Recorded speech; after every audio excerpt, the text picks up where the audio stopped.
അമ്മേ പരിശുദ്ധ അമ്മേ, അമ്മേ പരിശുദ്ധ ദൈവമാതാവേ, കൃപാസനത്തിലൂടെ ഞങ്ങൾക്കും ഞങ്ങളുടെ ദേശത്തിനും അമ്മ മധ്യസ്ഥം തേടി തന്ന എല്ലാ അനുഗ്രഹങ്ങൾക്കും കൃപകൾക്കും ഞങ്ങളിപ്പോൾ ഹൃദയം നിറഞ്ഞ നന്ദി പറയുന്നു.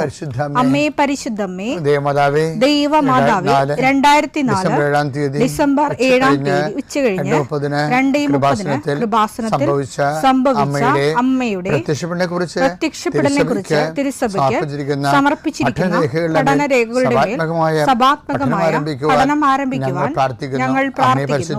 അമ്മേ പരിശുദ്ധമേ, ഭൂസ്വർലോകങ്ങളുടെ രാജ്ഞിയായ അങ്ങേയ്ക്ക് ഭൗമസംരക്ഷണത്തിനായി പ്രപഞ്ചപ്രകൃതിയെ തന്നെ തിരുസഭ പ്രതിഷ്ഠിക്കുവാൻ ഈ പ്രത്യക്ഷീകരണം വഴി ഇടയാക്കണമേ. പരിശുദ്ധമേ, ജപമാല മാതാവേ, സകല കൃപാസനം പ്രാർത്ഥനയോടും ചേർത്ത് ഞങ്ങളിപ്പോൾ പ്രാർത്ഥിക്കുന്ന ഈ കുടുംബത്തിന്റെ പ്രത്യേക നിയോഗം പറ മക്കളെ.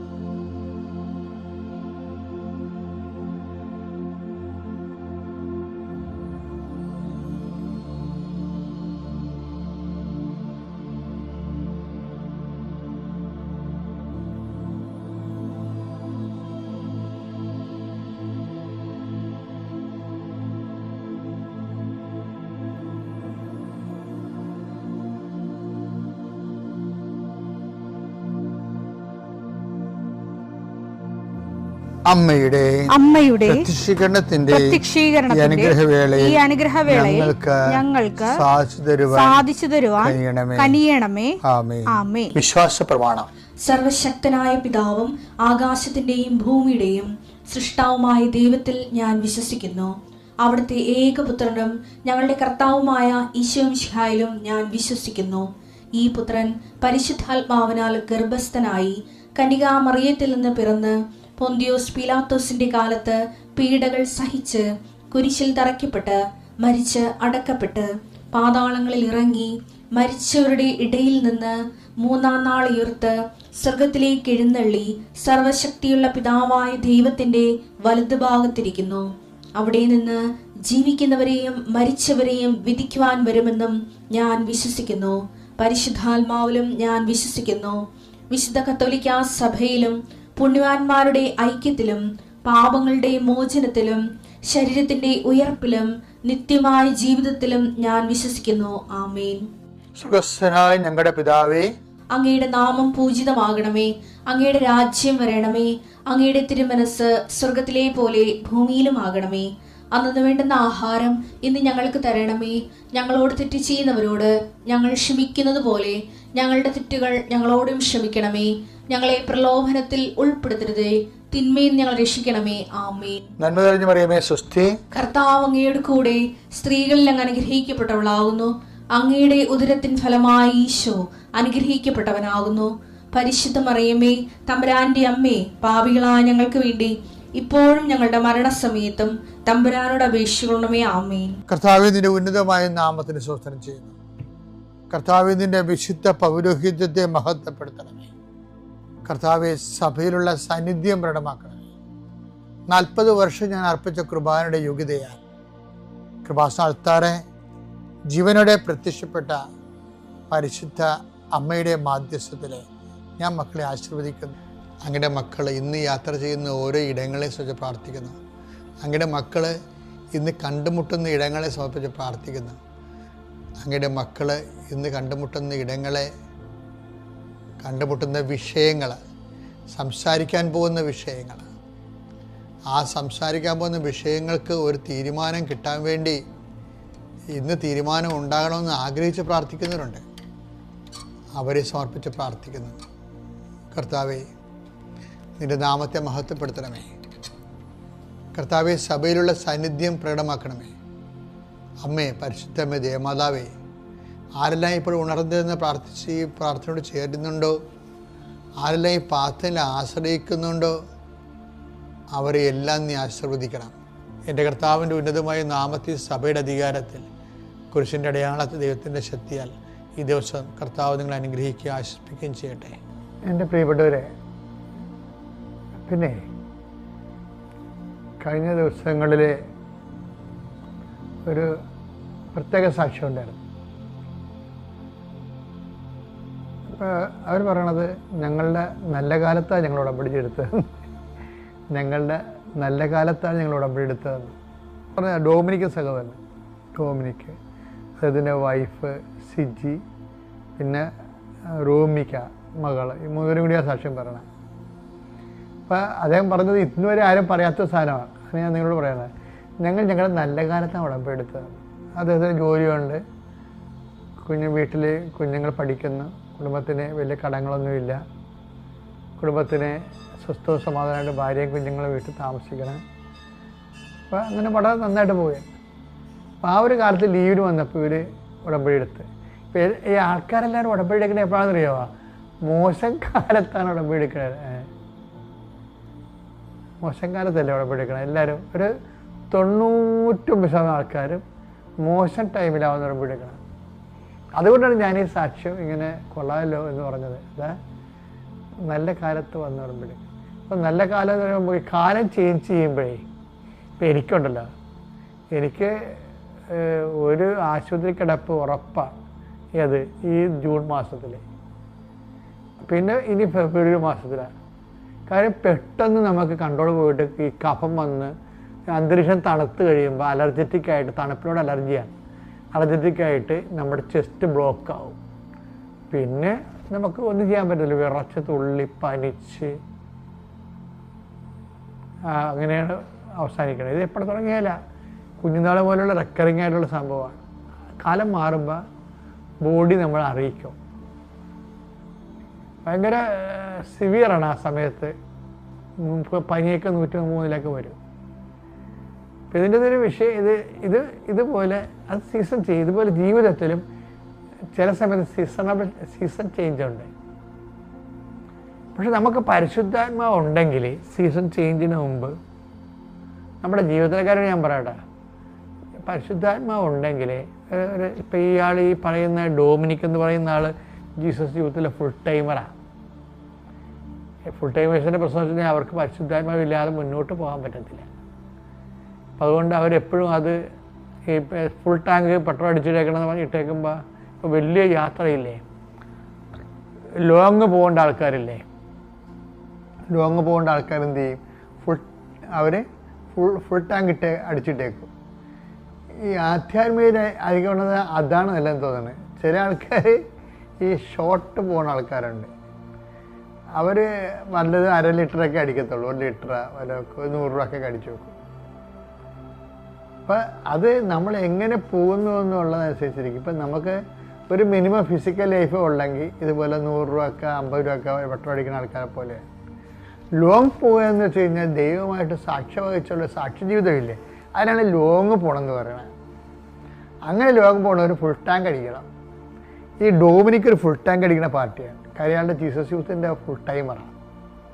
അപ്പം അവർക്കറിയാം കർത്താവിൻ്റെ ജോലി ചെയ്യണമെന്നുണ്ടെങ്കിൽ നമ്മളെപ്പോഴും നല്ല ഫുൾ സ്പിരിറ്റഡ് ആയിരിക്കണം.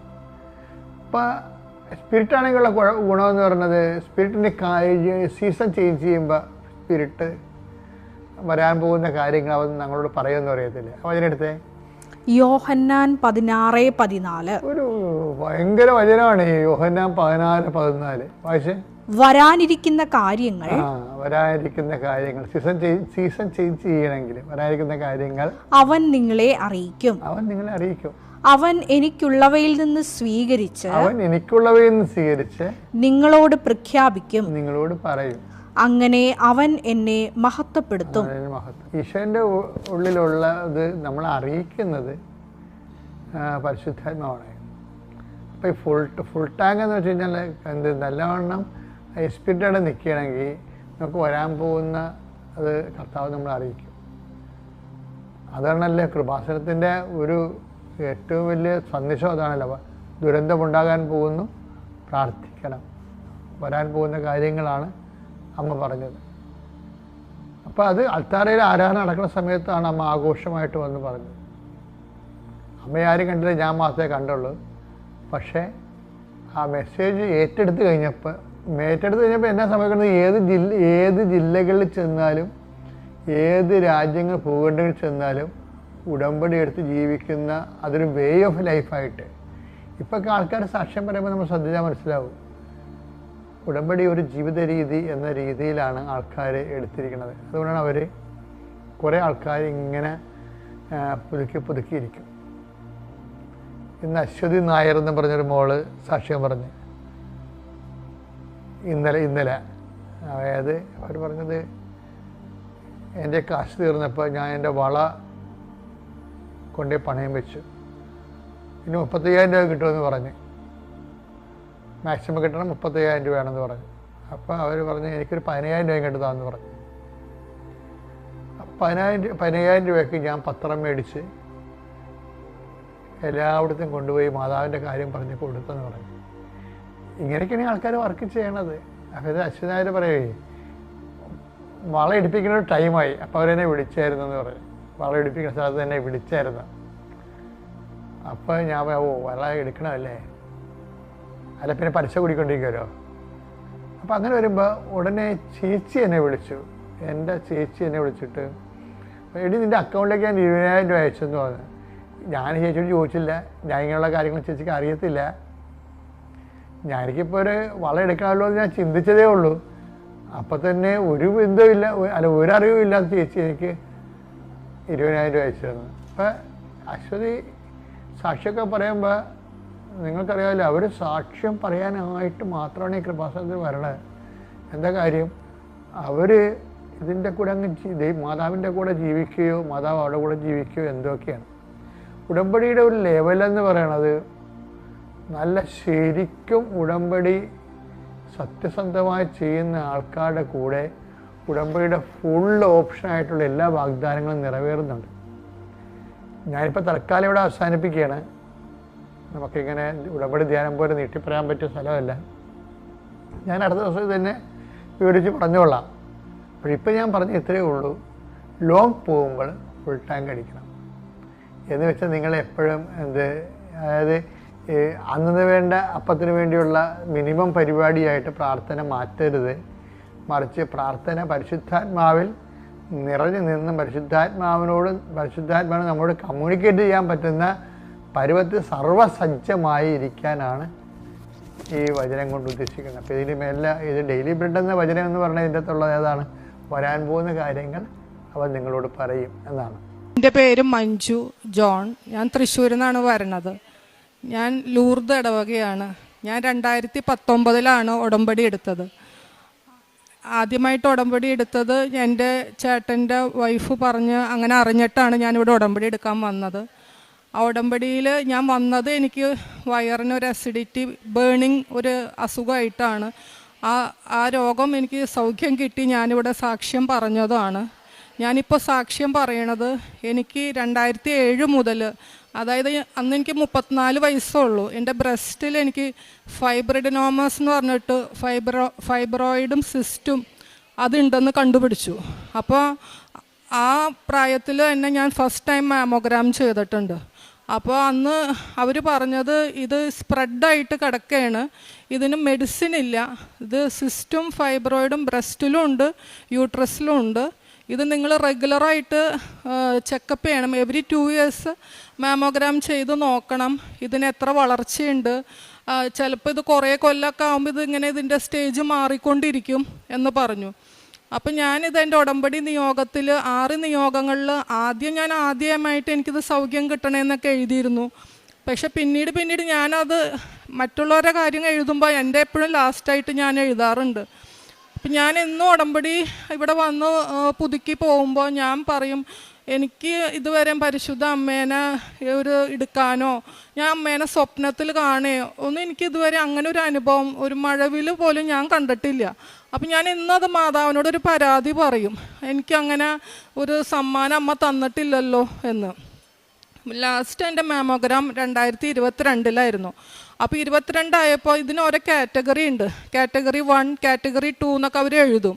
അപ്പോൾ 2007 തൊട്ടിട്ട് ഇപ്പോൾ 22 അത് കാറ്റഗറി 3 എന്നാണ് ഡോക്ടർ എഴുതിയത്.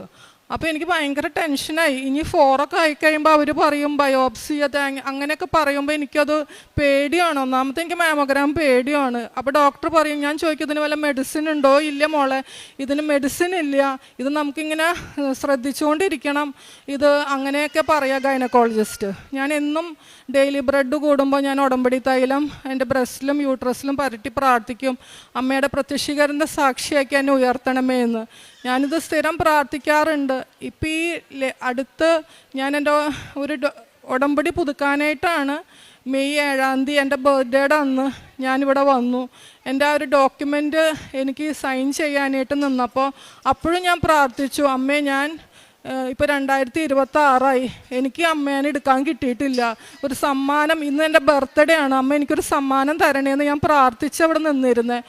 ഞാൻ എൻ്റെ നിയോഗങ്ങൾ ഒക്കെ എഴുതി കഴിഞ്ഞ ആ ഡോക്യുമെൻറ്റിൽ ആ ഒപ്പിട്ട ഇപ്പോൾ ഞാൻ ആ ഒപ്പ് എൻ്റെ ഉള്ളിൽ ഇങ്ങനെ പറയുകയാണ്, ആ ഒപ്പ് ശ്രദ്ധിക്കുക, എന്താണ് ആൾ ഒപ്പിട്ടേക്കണേന്ന്. അപ്പം ഞാൻ നോക്കുമ്പോൾ അതിൽ മേരി ജോസഫ് എന്ന് ഒപ്പിട്ടേക്കണു. ഞാൻ ഇത്രയും ഉടമ്പടി പുതുക്കിയിട്ട് എൻ്റെ ഇതിൽ ആരാണ് ഒപ്പിടണേന്ന് ഞാൻ ഇതുവരെ ശ്രദ്ധിച്ചിട്ടില്ല. പക്ഷേ ആ പ്രാവശ്യം എൻ്റെ മനസ്സിലിങ്ങനെ തോന്നുന്നത് ആരും ഒപ്പിട്ടേക്കണേ. അപ്പം ഞാനിത് ഇങ്ങനെ എനിക്ക് ഉള്ളിൽ മനസ്സിലായത് പരിശുദ്ധ അമ്മ എന്നെ മനസ്സിൽ തോന്നിക്കുകയാണ്, നിൻ്റെ ഉടമ്പടി ഒപ്പിട്ടത് ഞാനാണ്, നീ ധൈര്യമായിട്ട് പൊക്കോ എന്ന്. എനിക്കത് വളരെ സന്തോഷമായി. അമ്മ ഒരു ബർത്ത്ഡേ സമ്മാനം എനിക്ക് തന്നല്ലോ എന്ന് വെച്ച് ഞാൻ വീട്ടിൽ ചെന്നു. അത് മെയ് 7 ആയിരുന്നു. ഞാൻ അപ്പോഴും എൻ്റെ ചെക്കപ്പിനൊന്നും പോവില്ല, എനിക്ക് പേടിയാണ്, അതുകൊണ്ട് ഞാൻ അങ്ങനെ പോവാറില്ല. പെടുന്നതിന് ജൂൺ 19 ഈ ബ്രസ്റ്റിൻ്റെ സൈഡിലായിട്ട് റെഡ് കളറിലൊരു പാച്ച് വന്നു. അപ്പോൾ എനിക്ക് പേടിയായി. ഹസ്ബൻഡാണെങ്കിൽ എന്നെ വഴക്കും പറഞ്ഞു, നീ അങ്ങനെ ചെക്കപ്പ് നോക്കാണ്ടൊക്കെ നടന്നിട്ട് അതെന്താവും എന്നൊക്കെ അറിയില്ല വേഗം. ഇപ്പം ഈ പാച്ച് കണ്ടപ്പോൾ എനിക്കും പേടിയായി. അപ്പം ഞാനും ഗൈനക്കോളജിസ്റ്റിൻ്റെ അടുത്ത് ചെന്നു.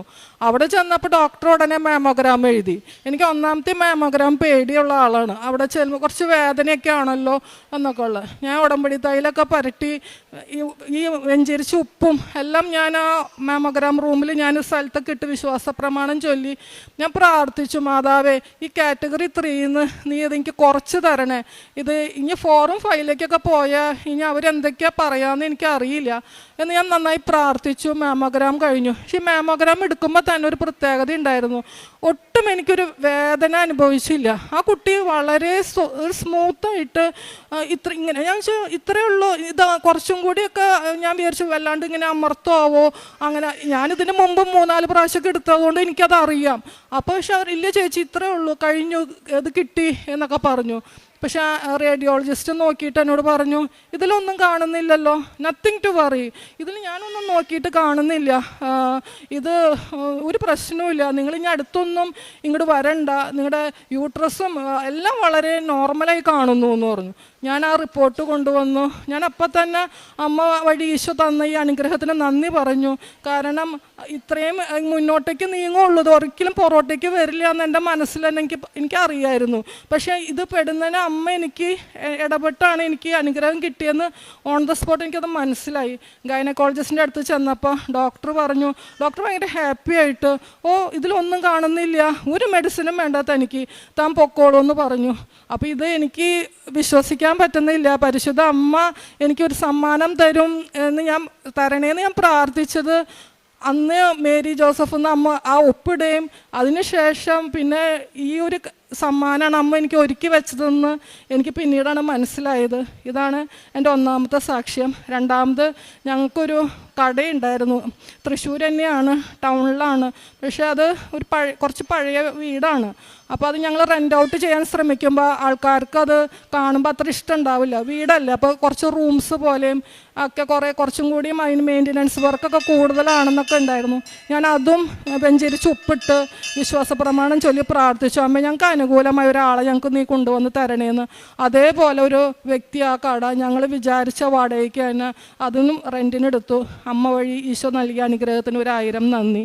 എൻ്റെ പ്രേക്ഷിത പ്രവർത്തനം എന്ന് പറഞ്ഞാൽ ഞാൻ പത്രം കിട്ടിക്കഴിഞ്ഞാൽ ഞാൻ തൃശ്ശൂർ ശക്തൻ മാർക്കറ്റ് എന്ന് പറഞ്ഞൊരു സ്ഥലമുണ്ട്, അവിടെ ഞാൻ പോയി അവിടെ റോട്ടിലും അവിടെയൊക്കെ നിന്ന് അവരുടെ ഇടയിൽ ഞാനിത് വിതരണം ചെയ്യും.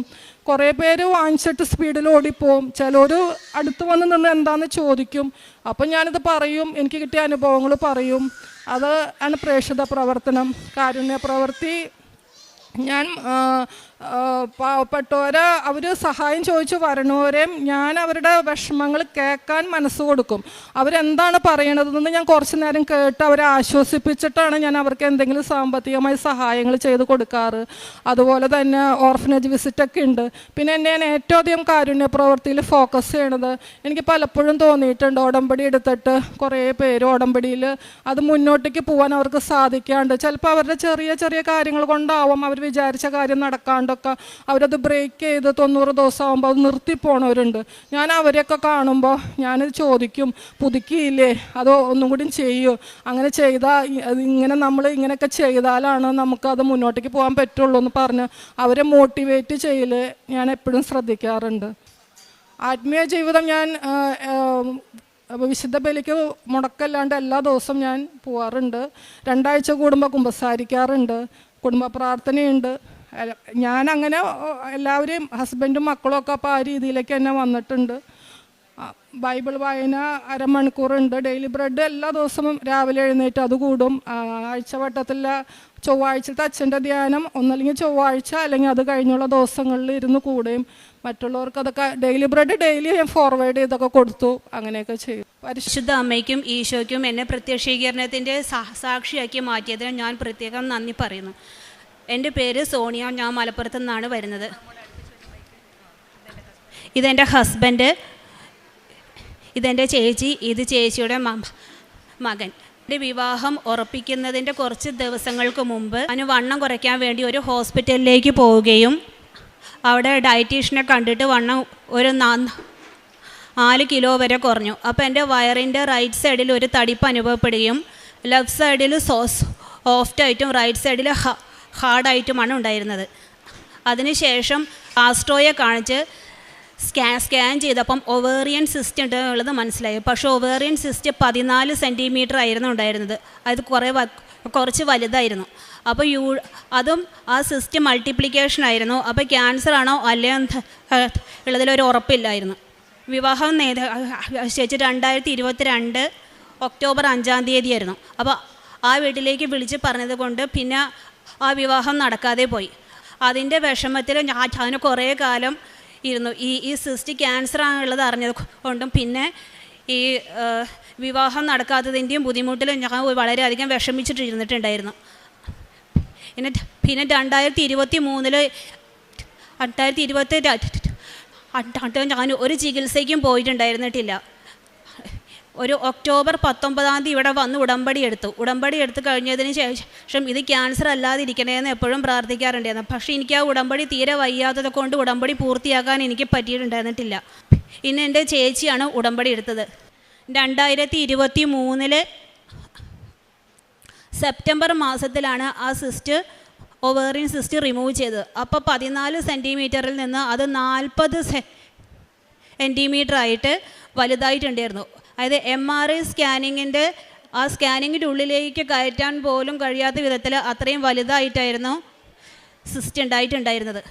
എന്നിട്ട് സർജറി കഴിഞ്ഞതിന് ശേഷം സർജറിക്കിടയിൽ എനിക്ക് ശ്വാസം നിലയ്ക്കുകയും പിന്നെ ഇൻറ്റേർണൽ ഓർഗൻസിൽ കിഡ്നിയിലും അവിടെയും ഇവിടെയൊക്കെ ഈ സിസ്റ്റ് ഒട്ടിപ്പിടിച്ചിട്ടുണ്ടോ എന്ന് അറിയാതെ ഒരുപാട് അത് എങ്ങനെ എടുക്കും എന്ന് അറിയാതെ ഡോക്ടേഴ്സ് വളരെയധികം ബുദ്ധിമുട്ടിയിട്ടുണ്ടായിരുന്നു. അപ്പോൾ പപ്പയോടും ചേച്ചിയോടും ഡോക്ടേഴ്സ് വന്നിട്ട് പ്രാർത്ഥിക്കാൻ പറഞ്ഞു. അപ്പോൾ അവർ പരിശുദ്ധ അമ്മയോട് പ്രാർത്ഥിച്ചതിൻ്റെ ഫലമായിട്ട് എൻ്റെ സിസ്റ്റ് എവിടെയും ഒരു ഇൻറ്റേർണൽ ഓർഗൻസിലും ഒട്ടിപ്പിടിക്കാതെ അത് എടുക്കാൻ പറ്റി. എനിക്ക് ഒരു ഇൻറ്റേർണൽ ഓർഗൻസിനും കേടുപാടുകൾ പറ്റാതെ വന്നു. പിന്നെ ബയോപ്സിക്ക് കൊടുത്തപ്പം അതിൽ ക്യാൻസർ ഒന്നും 1 വർഷമായിട്ടും അതിൽ ക്യാൻസറിൻ്റെ ഒരു സെല്ല് പോലും ഇല്ലായിരുന്നു. അതിനുശേഷം ഒരു 2024 ഈ കൃപാസനത്തിൻ്റെ 2024 ഫെബ്രുവരിയിൽ കൃപാസനത്തിൻ്റെ ഒരു ചൊവ്വാഴ്ച ധ്യാനം കേട്ടുകൊണ്ടിരിക്കുമ്പം ഇപ്പോൾ എൻ്റെ ഹസ്ബൻഡ് ഫോണിൽ ഇങ്ങനെ വിളിച്ചുകൊണ്ടിരുന്നു. അപ്പം ഞാൻ വിചാരിച്ചു ഇവരുടെ കല്യാണം കഴിഞ്ഞിട്ടുണ്ടാവും, പിന്നെ എന്തിനാണ് ഫോൺ വിളിക്കുന്നതെന്ന് വിചാരിച്ചു. അപ്പം ഞാൻ എടുക്കാതിരുന്നു. ഇന്ന് ചൊവ്വാഴ്ച ആയതുകൊണ്ട് ധ്യാനം കേട്ടുകൊണ്ടിരിക്കുന്നത് കൊണ്ടും ഞാൻ ഫോൺ കട്ട് ചെയ്തു. പക്ഷെ കട്ട് ചെയ്തപ്പോൾ അത് കോളായി പോയിട്ട് കല്യാണം കഴിഞ്ഞിട്ടില്ല, എന്നെ കല്യാണം കഴിക്കാൻ താല്പര്യമുണ്ട് എന്നുള്ളത് പറഞ്ഞു. എനിക്ക് എൻ്റെ രോഗം ഈ സിസ്റ്റ് ക്യാൻസർ അല്ലാതെ ഇരുന്നതിനും ആ വലിയ സിസ്റ്റ് ഒരു ഇൻറ്റേർണൽ ഓർഗൻസിനും കേടുകൂടാതെ എടുക്കാൻ പറ്റിയതിനും അവൻ ആഗ്രഹിച്ചതുപോലെ എൻ്റെ വിവാഹം നടത്തി തന്നതിനും മുടങ്ങിപ്പോയ വിവാഹം തന്നെ നടത്തി തന്നതിനും അവന് മാതാവിനും ഈശോയോടും നന്ദി പറയുന്നു. എൻ്റെ പേര് സീന, ഞാൻ മലപ്പുറത്തു നിന്നാണ് വരുന്നത്. അനിയത്തി പറഞ്ഞതുപോലെ ആദ്യം ഉടമ്പടി എടുത്തത് അനിയത്തി ആയിരുന്നു. 2022 ഒക്ടോബർ 19 അവൾ എടുത്തത്. അതിനുശേഷം ശാരീരിക ബുദ്ധിമുട്ടുകളൊക്കെ ഉണ്ടായത് കാരണം ശരിയായ രീതിയിൽ ഉടമ്പടിയൊന്നും മുന്നോട്ട് പോകാനായിട്ട് പറ്റിയില്ല. പിന്നെ പപ്പ വന്ന് എടുക്കാമെന്ന് വിചാരിച്ചപ്പം പപ്പയ്ക്ക് പ്രായം കൂടുതലായത് കാരണം ഉടമ്പടി എടുക്കാൻ പറ്റിയില്ല. പിന്നെ അതിന് ശേഷമാണ് ഞാൻ ഉടമ്പടി എടുത്തത്. അതായത് 2023 ഏപ്രിൽ 12 ഞാൻ ഉടമ്പടി എടുത്തത്. അതേപോലെ അനിയത്തിയുടെ കാര്യം, സിസ്റ്റിൻ്റെ കാര്യമൊക്കെ അതിൽ വെച്ചിട്ടുണ്ടായിരുന്നു. പിന്നെ എൻ്റെ മോൻ്റെ അഡ്മിഷൻ വെച്ചിട്ടുണ്ടായിരുന്നു. അനിയത്തിയുടെ കാര്യമൊക്കെ ഇപ്പോൾ അനിയത്തി പറഞ്ഞല്ലോ. അപ്പം ഞങ്ങൾ കൃപാസനത്തെക്കുറിച്ചൊന്നും ഇതുവരെ ആരും തന്നെ അറിയുണ്ടായിരുന്നിട്ടില്ല, ഇതുവരെ കേട്ടിട്ടും ഉണ്ടായിരുന്നിട്ടില്ല. അത് പറയണമെന്ന് തോന്നി. കാരണം അനിയത്തി ഇങ്ങനെ വിഷമിച്ച് വളരെ മാനസികമായിട്ടും ഉള്ള ഒരു വലിയ ബുദ്ധിമുട്ടിൽ ഞങ്ങളെ കുടുംബം ഇരിക്കുന്ന സമയത്ത് ഇവളിങ്ങനെ ഓരോ യൂട്യൂബിലൂടെ ഓരോ മരണപ്പാട്ടുകളൊക്കെ ഇങ്ങനെ കേട്ടുകൊണ്ടിരിക്കുന്ന സമയത്താണ് ഈ കൃപാസനത്തിലെ ഒരു സാക്ഷ്യം കേൾക്കാനിടയായത്. അതായത് ചങ്ങനാശ്ശേരിയിലുള്ള ഒരാളുടെ സാക്ഷ്യം കേൾക്കാനിടയായത്. അങ്ങനെയാണ് കൃപാസനത്തെക്കുറിച്ച് അറിഞ്ഞത്. അങ്ങനെയാണ് ഇവിടെ മാതാവിലും ഇങ്ങോട്ട് കൃപാസനത്തേക്ക് വന്ന് ഉടമ്പടി എടുക്കാനുണ്ടായതും ഉള്ള കാര്യങ്ങളൊക്കെ. പിന്നെ എൻ്റെ മകൻ്റെ കാര്യത്തിന് വേണ്ടിയിട്ട് ഞാൻ കൊടുത്തിട്ടുണ്ടായിരുന്നു. മകന് ഫസ്റ്റ് സ്റ്റാൻഡേർഡിൽ KVയിൽ അഡ്മിഷൻ കിട്ടാൻ വേണ്ടിയിട്ട് ഞാൻ കൊടുത്തിട്ടുണ്ടായിരുന്നു.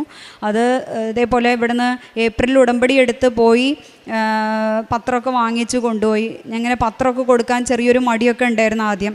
അപ്പം ഞാൻ കുറച്ച് പത്രമൊക്കെ, എൻ്റെ ഹസ്ബൻഡിൻ്റെ വീട് വയനാടാണ്, അവിടെയൊക്കെ കൊണ്ട് കൊടുത്തു. പിന്നെ ബാക്കി പത്രമുണ്ട്. അപ്പോൾ എന്നോട് എൻ്റെ അനിയത്തി പറഞ്ഞു, മുഴുവൻ പത്രവും നാളെ കൊടുക്കണം നീ എന്ന് പറഞ്ഞു. അപ്പം മുഴുവൻ പത്രവും നാളെ കൊടുക്കണം എന്ന് പറഞ്ഞപ്പോൾ ഞാൻ പറഞ്ഞു എന്നാൽ കൊടുക്കാമെന്ന് പറഞ്ഞു. അങ്ങനെ പിറ്റത്തെ ദിവസം ഞാൻ പോയി മുഴുവൻ പത്രവും കൊടുത്തു വൈകുന്നേരം ആയപ്പോഴേക്കും സ്കൂളിൽ നിന്ന് പിന്നെ വരികയാണ്, അറിയാൻ കഴിഞ്ഞു മോന് അഡ്മിഷൻ ശരിയായിട്ടുണ്ട് എന്നുള്ളത്. അപ്പോൾ എൻ്റെ അനിയത്തി പറഞ്ഞതനുസരിച്ചിട്ടാണ് ഞാൻ കൊടുത്തത്. അപ്പോൾ എനിക്ക് വളരെയധികം വിശ്വാസമായി. പിന്നെ മോൻ്റെ മുൻവശത്തെ പല്ല് കേടായിട്ടുണ്ടായിരുന്നു. അപ്പോൾ അത് എടുത്ത് കളഞ്ഞിട്ടുണ്ടായിരുന്നു. കുറേ കാലമായിട്ട് പല്ല് വരുന്നില്ല. അപ്പം അനിയത്തിയാണ് ഉടമ്പടി തൈലം പല്ലിൻ്റെ സ്ഥാനത്ത് തേച്ച് പ്രാർത്ഥിച്ചത്. അങ്ങനെ പ്രാർത്ഥിച്ചതിൻ്റെ ഫലമായിട്ട് 2-3 ദിവസം കഴിഞ്ഞപ്പോഴേക്കും ചെറിയ രീതിയിൽ അവിടുന്ന് പല്ല് വരാൻ തുടങ്ങി. അതും ഉണ്ടായിരുന്നു. പിന്നെ വേറൊരു കാര്യം കൂടെ പറയാനുള്ളത്, മോന് കണ്ണിന് ഈ മൊബൈൽ ചാർജർ തട്ടിയിട്ട് ചെറിയൊരു സ്ക്രാച്ച് ഉണ്ടായിരുന്നു. അപ്പോൾ അത് കാണിക്കാനായിട്ട് ഡോക്ടറെ അടുത്ത് പോയപ്പോഴാണ് മറ്റ് കണ്ണിന് ചെറിയൊരു കാഴ്ചക്കുറവുണ്ട് എന്ന് പറഞ്ഞത്. അങ്ങനെ UKG പഠിക്കുമ്പോഴാണ് അത്. അപ്പോൾ UKG മുതൽ കണ്ണട ഇടുമായിരുന്നു. പക്ഷേ കണ്ണട ഇടാൻ മടിയുമാണ്. എന്നാൽ കണ്ണട ഇടണം എന്ന് തന്നെ ഡോക്ടർ നിർബന്ധിച്ചു. അങ്ങനെ ഫസ്റ്റ് സ്റ്റാൻഡേർഡിലും സെക്കൻഡ് സ്റ്റാൻഡേർഡിലൊക്കെ അങ്ങനെ ഇടാൻ മടിയാണെങ്കിലും ചില സമയത്ത് ഇട്ടുകൊണ്ട് വീട്ടിൽ നിന്ന് പോവും, സ്കൂളിൽ നിന്ന് ഊരി വയ്ക്കും. അങ്ങനെയൊക്കെയുള്ള പരിപാടിയായിരുന്നു. അങ്ങനെ അതായത് 3rd സ്റ്റാൻഡേർഡിൽ പഠിക്കുമ്പം ഒരു ജൂണിൽ ഇതേപോലെ ഒരു ഐ ക്യാമ്പായിട്ട് അവിടെ സ്കൂളിൽ നടന്നു. ഒരു ടെസ്റ്റ് നടന്നപ്പോഴും ഡോക്ടർ പറഞ്ഞു കണ്ണിന് ചെറിയൊരു പ്രശ്നമുണ്ട്, അപ്പോൾ ഡോക്ടറെ ഒന്ന് കാണാൻ വരണം എന്ന് പറഞ്ഞു. അങ്ങനെ ഞാൻ ഒരു ദിവസം ഇതേപോലെ ഇങ്ങനെ മാതാവിനോട് ഇങ്ങനെ പറഞ്ഞു, ഇങ്ങനെ കണ്ണിന് എന്തായാലും കുഴപ്പമുണ്ടല്ലോ. അപ്പം ജൂലൈയിൽ എനിക്കത് അത്രയുടെ ഓർമ്മ കിട്ടണില്ല, ഏതൊരു സമയത്താണ് ഇതേപോലെ അവിടെ ക്യാമ്പ് നടന്നത്. അപ്പം ഞാൻ പറഞ്ഞു, മനസ്സിലിങ്ങനെ വിചാരിച്ചു, മാതാവേ ഈ ഓഗസ്റ്റ് 15 ആകുമ്പോൾ ഞാൻ മോനെയും കൊണ്ട് ഡോക്ടറെ അടുത്ത് പോകുമ്പം ഇവൻ്റെ കണ്ണിന് ഒരു കുഴപ്പം ഉണ്ടാവരുതെന്ന് പറയണം. അപ്പം ഞാൻ എന്നിട്ട് എന്നും മോൻ്റെ കണ്ണിൻ്റെ 2 പോളയിലും ഈ ഉടമ്പടി തൈലം ഇട്ടിട്ട് ഇങ്ങനെ പ്രാർത്ഥിച്ച് നിൽക്കും. പിന്നെ ഓഗസ്റ്റ് 15 ഞാൻ പോയുമില്ല. അതിന് ശേഷം ഒരു 2 മാസം കഴിഞ്ഞ് ഞാൻ ഡോക്ടറെ അടുത്ത് കാണാനായിട്ട് പോയി. എനിക്ക് സമയം കിട്ടിയപ്പോൾ ഞാൻ ഡോക്ടറെ അടുത്ത് പോയി. ഒരു ഡോക്ടർ പരിശോധിച്ചപ്പോൾ പറഞ്ഞ് കണ്ണിന് ഒരു പ്രശ്നവുമില്ലല്ലോ, കണ്ണടയൊന്നും വെക്കേണ്ട ആവശ്യം തന്നെ ഇല്ല, ചെറിയൊരു വിറ്റാമിൻ സിറപ്പ് ഉണ്ട്, അത് കഴിച്ചാൽ മതി, വേറെ കണ്ണിന് കണ്ണടയൊന്നും വെക്കേണ്ട ആവശ്യമില്ല എന്ന്. കണ്ണിൻ്റെ കാഴ്ചക്കുറവും പരിഹരിക്കപ്പെട്ടു. പിന്നെ എൻ്റെ വലത് കൈക്ക് ഒരുപാട് വേദന, അതായത് 1 വർഷത്തോളം നീണ്ടു നിന്ന് കൈ ഉയർത്താനായിട്ട് പറ്റിയിട്ടുണ്ടായിരുന്നില്ല. കാരുണ്യ പ്രവൃത്തികളായിട്ട് ഞങ്ങൾ അനാഥാലയങ്ങൾക്കൊക്കെ ചെറിയ തുക കൊടുക്കുകയുണ്ടായിരുന്നു. പിന്നെ രോഗികളെ പോയി കാണും, ഗവൺമെൻറ് ഹോസ്പിറ്റലുകളിലൊക്കെ പോയിട്ട് അവരോട് സംസാരിക്കാറുണ്ട്, കഴിയുന്ന ചെറിയ രീതിയിലുള്ള സഹായങ്ങളൊക്കെ ചെയ്യാറുണ്ട്. ഉടമ്പടി പത്രം അതേപോലെ ഓട്ടോ സ്റ്റാൻഡിലും ഹോസ്പിറ്റലുകളിലും ഒക്കെ പോയിട്ട് കൊടുക്കാറുണ്ട്. ചിലരൊക്കെ നിരസിക്കും, എന്നാലും ബാക്കിയുള്ളവർക്കൊക്കെ കൊടുത്ത് അങ്ങനെ പ്രേക്ഷിത പ്രവർത്തനം നടത്തുന്നുണ്ട്. കുർബാനയ്ക്കൊക്കെ എല്ലാ ദിവസവും കഴിയുന്ന രീതിയിൽ പോവാറുണ്ട്, പ്രാർത്ഥന ചൊല്ലാറുണ്ട്, ബൈബിൾ വായനയുണ്ട്. ഇതൊക്കെയാണ്. ഇനി മുന്നോട്ടുള്ള ജീവിതം ഇതിലും കൂടുതലും ആത്മീയ രീതിയിൽ ജീവിതം നയിക്കാൻ മാതാവ് അനുഗ്രഹിക്കട്ടെ എന്ന് പ്രാർത്ഥിക്കുന്നു. ഇത്രയും ദാനങ്ങൾ നൽകിയ മാതാവിനും കൊല്ലത്തിൽ നിന്ന് വരുന്നു, കൊല്ലം ഐത്തിൽ നിന്ന് വരുന്നു. 2023 കൃപാസനത്തെക്കുറിച്ച് കേട്ടപ്പം എൻ്റെ ഒരു പ്രായം, അന്നത്തെ ഒരു പ്രായം എന്ന് വെച്ചാൽ ഏകദേശം ഒരു 5-6 വർഷം ബാക്ക് വരുമ്പോഴത്തേക്ക് ഈ ന്യൂജൻ പിള്ളേരെ പോലെ റിജക്ഷനായിരുന്നു. പത്രമാണ് എൻ്റെ കയ്യിൽ കിട്ടിയത്. പത്രം വാങ്ങിച്ചു, വായിച്ചില്ല, എടുത്തു ടേബിളിൻ്റെ മുകളിൽ വെച്ച്. എന്നിട്ട് എൻ്റെ അനിയത്തിയാണ് ഇവിടെ കൃപാസനത്തിൽ വന്ന് ഉടമ്പടി എടുത്തു. അയാൾ BSc നേഴ്സിംഗ് കഴിഞ്ഞാണ്. അയർലൻഡിൽ പോകാനായിട്ട് അയാൾ വന്ന് ഉടമ്പടി എടുത്തു. അയാൾ പത്രം തരുന്ന വഴിക്കാണ് എനിക്ക് വന്ന് തന്നത്. കാരണമെന്ന് വെച്ചാൽ ഞാൻ അന്നേരം കൊല്ലം കോർപ്പറേഷൻ്റെ കൗൺസിലർ പദവിയിലിരിക്കുന്ന ഒരു വ്യക്തിയായിരുന്നു. അന്നേരം അഹങ്കാരമായിരിക്കാം, ഒരു അഹങ്കാരം എന്തോ എനിക്കറിയത്തില്ല അതിനെക്കുറിച്ച് പറയാൻ. അപ്പോഴത്തേക്ക് ഞാൻ അവളടുത്ത് ചോദിച്ചു, ഈ പറയുന്ന മാതാവ് ഈ പറയുന്ന എല്ലാം സാധിച്ചു തരുന്ന ആളാണോ? അങ്ങനെ ആണെങ്കിൽ കൊള്ളാമല്ലോ എന്ന് പറഞ്ഞു ഒരു ധിക്കാരം മട്ടിൽ പത്രം വാങ്ങിച്ചു, വായിക്കുക പോലും ചെയ്യാതെ വെച്ചൊരു വ്യക്തിയാണ്. വെച്ചു. പിന്നെ അത് കഴിഞ്ഞു കുറേ പത്രം നോക്കിയിട്ടില്ല. അവൾ അന്നേരം പറഞ്ഞിട്ട് യൂട്യൂബിൽ ചാനലുണ്ട്, നീ അത് നോക്കി അതെന്താണെന്ന് മനസ്സിലാക്ക്. ഞാൻ പറയാം ഓക്കെ നോക്കാം എന്ന് പറഞ്ഞു. അവൾ ചാനലെല്ലാം എനിക്ക് സബ്സ്ക്രൈബ് ചെയ്തു. നോക്കിയില്ല, അവളെ മുന്നിൽ വെച്ച് എല്ലാം നോക്കുന്ന പോലെ കാണിച്ചു, നോക്കിയിട്ടില്ല, വായിച്ചിട്ടില്ല. എന്തോ ഒരു പുച്ഛഭാവമായിരുന്നു എനിക്ക് തോന്നി. പിന്നെ അമ്മയുടെ ഒരു ഫ്രണ്ട് പറഞ്ഞു ഇങ്ങനെ കൃപാസനത്തിൽ വരണം. ഞങ്ങളെ വീട്ടിൻ്റെ പ്രമാണം 10 വർഷത്തോളമായി ബറോഡ ബാങ്കിൽ ഇരിക്കുമായിരുന്നു. അത് എൻ്റെ ചേട്ടൻ്റെ ഒരു ബിസിനസ് ആവശ്യത്തിന് വേണ്ടി വെച്ചായിരുന്നു. അതിൻ്റെ പേരിൽ ഒരുപാട് പീഡനങ്ങൾ സഹിച്ചൊരു വ്യക്തിയാണ് ഞാൻ. അപ്പോഴത്തേക്ക് അത് എടുത്തു കൊടുക്കേണ്ടി വന്നപ്പോഴത്തേക്ക് അമ്മയുടെ ഫ്രണ്ട് പറഞ്ഞു പിന്നെ എന്തുകൊണ്ടോ അതൊക്കെ പറ്റുന്നില്ല, സാമ്പത്തികമായ ബുദ്ധിമുട്ട് അതൊക്കെ കൊണ്ടായിരിക്കും പറ്റാത്തത്. അങ്ങനെ ഞങ്ങൾ പിന്നെ എല്ലാവരും ഫാമിലിയായിട്ട് ഇവിടെ വന്നപ്പോൾ എനിക്ക് ഇതൊക്കെ കണ്ടപ്പം എനിക്ക് ഭയങ്കര ആശ്ചര്യമായി. ഇത് ഞാൻ കണ്ടിട്ടില്ല സത്യത്തിൽ. ഇവിടെ വന്നു ഇത്രയും കണ്ടു. അന്ന് ഇവിടെ ഒരു ഞായറാഴ്ച ദിവസമാണ്. ഇവിടെ അച്ഛൻ്റെ എന്തോ ഒരു പ്രാർത്ഥനയൊക്കെ നടക്കുന്ന ഒരു സമയത്താണ് ഞങ്ങൾ വന്നു. അമ്മ ഉടമ്പടി എടുത്തു. അമ്മയുടെ കൂടെ ഞാനാണ് കയറിയപ്പം പിന്നെ ഈ ഉടമ്പടിയുടെ നിയോഗ പേപ്പർ തന്നു. അതിലെഴുതാൻ പറഞ്ഞപ്പോൾ 6 നിയോഗം വെക്കണം. അന്നേരം അമ്മ എൻ്റെ അടുത്ത് പറഞ്ഞു നിനക്ക് വീടില്ലല്ലോ, നീ നിൻ്റെ ആവശ്യവും കൂടെ വെക്ക്. അന്നേരം എൻ്റെ മനസ്സിൽ വേണ്ട, വീട്ടിലെ കാര്യങ്ങൾ മതി. അങ്ങനെ വീട്ടിലെ അമ്മ പറഞ്ഞതും അമ്മയുടെയും അച്ഛൻ്റെ അസുഖവും പിന്നെ ഈ പ്രമാണത്തിൻ്റെ കാര്യം ആദ്യത്തെ ഉടമ്പടിയായിട്ട് വെച്ചു. അന്നേരം ഞാൻ എൻ്റെ മനസ്സിൽ ഒന്നും വെച്ചില്ല. അന്നേരം ഞാനിവിടെ വന്നു മാതാവിനെ കണ്ടപ്പം ഞാൻ പറഞ്ഞതേ, മാതാവ് ഞാനേ നിയോഗമൊന്നും വെച്ചില്ല. വെക്കാത്തതിന് കാരണം എനിക്ക് എൻ്റെ വീട്ടിൻ്റെ ആ പ്രമാണം എടുത്തു കൊടുത്തിട്ട് എനിക്ക് സ്വന്തമായിട്ടൊരു വീട് മതി, അല്ലാതെ എനിക്ക് വേണ്ട. അങ്ങനെ പറഞ്ഞു.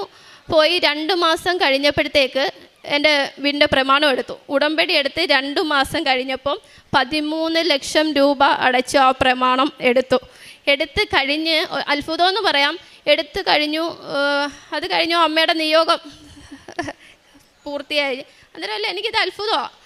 എങ്ങനെ നടന്നു, ഇതെങ്ങനെ സാധിച്ചു, ഈ 13 ലക്ഷമൊക്കെ എങ്ങനെ എടുക്കാൻ പറ്റി? അത് കഴിഞ്ഞ് അതിൽ വലിയ അത്ഭുതം എന്ന് വെച്ചാൽ ഞാനിങ്ങനെ അച്ഛൻ്റെ കുടുംബ വസ്തുവാണ്, അത് വേറൊരു മുസ്ലിംസ് വാങ്ങിച്ചു.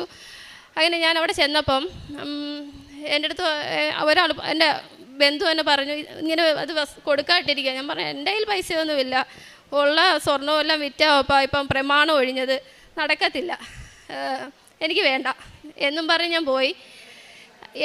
എൻ്റെ ഒരു ബന്ധു പോലും അല്ലാത്ത ഒരു മനുഷ്യൻ വഴി ആ വസ്തു എൻ്റെ പേരിൽ, ആ വീട് ഈ 2 മാസം കഴിഞ്ഞപ്പോഴത്തേക്ക് ഞാൻ വന്ന് ഈ ദൈവം, എൻ്റെ മാതാവ്, ഞാനിപ്പോൾ എന്ത് പറഞ്ഞാലും എൻ്റെ മാതാവ് എന്താ പറയുന്നത്, ഈ ധിക്കരിച്ച എന്നെ കൊണ്ട് ഈ മാതാവ് പൊളിയാന്നൊക്കെ പറയുന്നത് ഭയങ്കര ഒരു അഭിമാനം കേട്ടോ. കാരണം എനിക്ക് എൻ്റെ പേരിൽ വീടായപ്പം എൻ്റെ ഹസ്ബൻഡ് ചോദിച്ചു വീടായില്ലയോ, പേരെന്തോ ഇടും? ഞാൻ പറഞ്ഞു എൻ്റെ മാതാവ് തന്നേല്ലേ, കൃപാസനം, അതും മതി പേര്. എൻ്റെ വീടിൻ്റെ പേര് കൃപാസനം എന്നാണ്.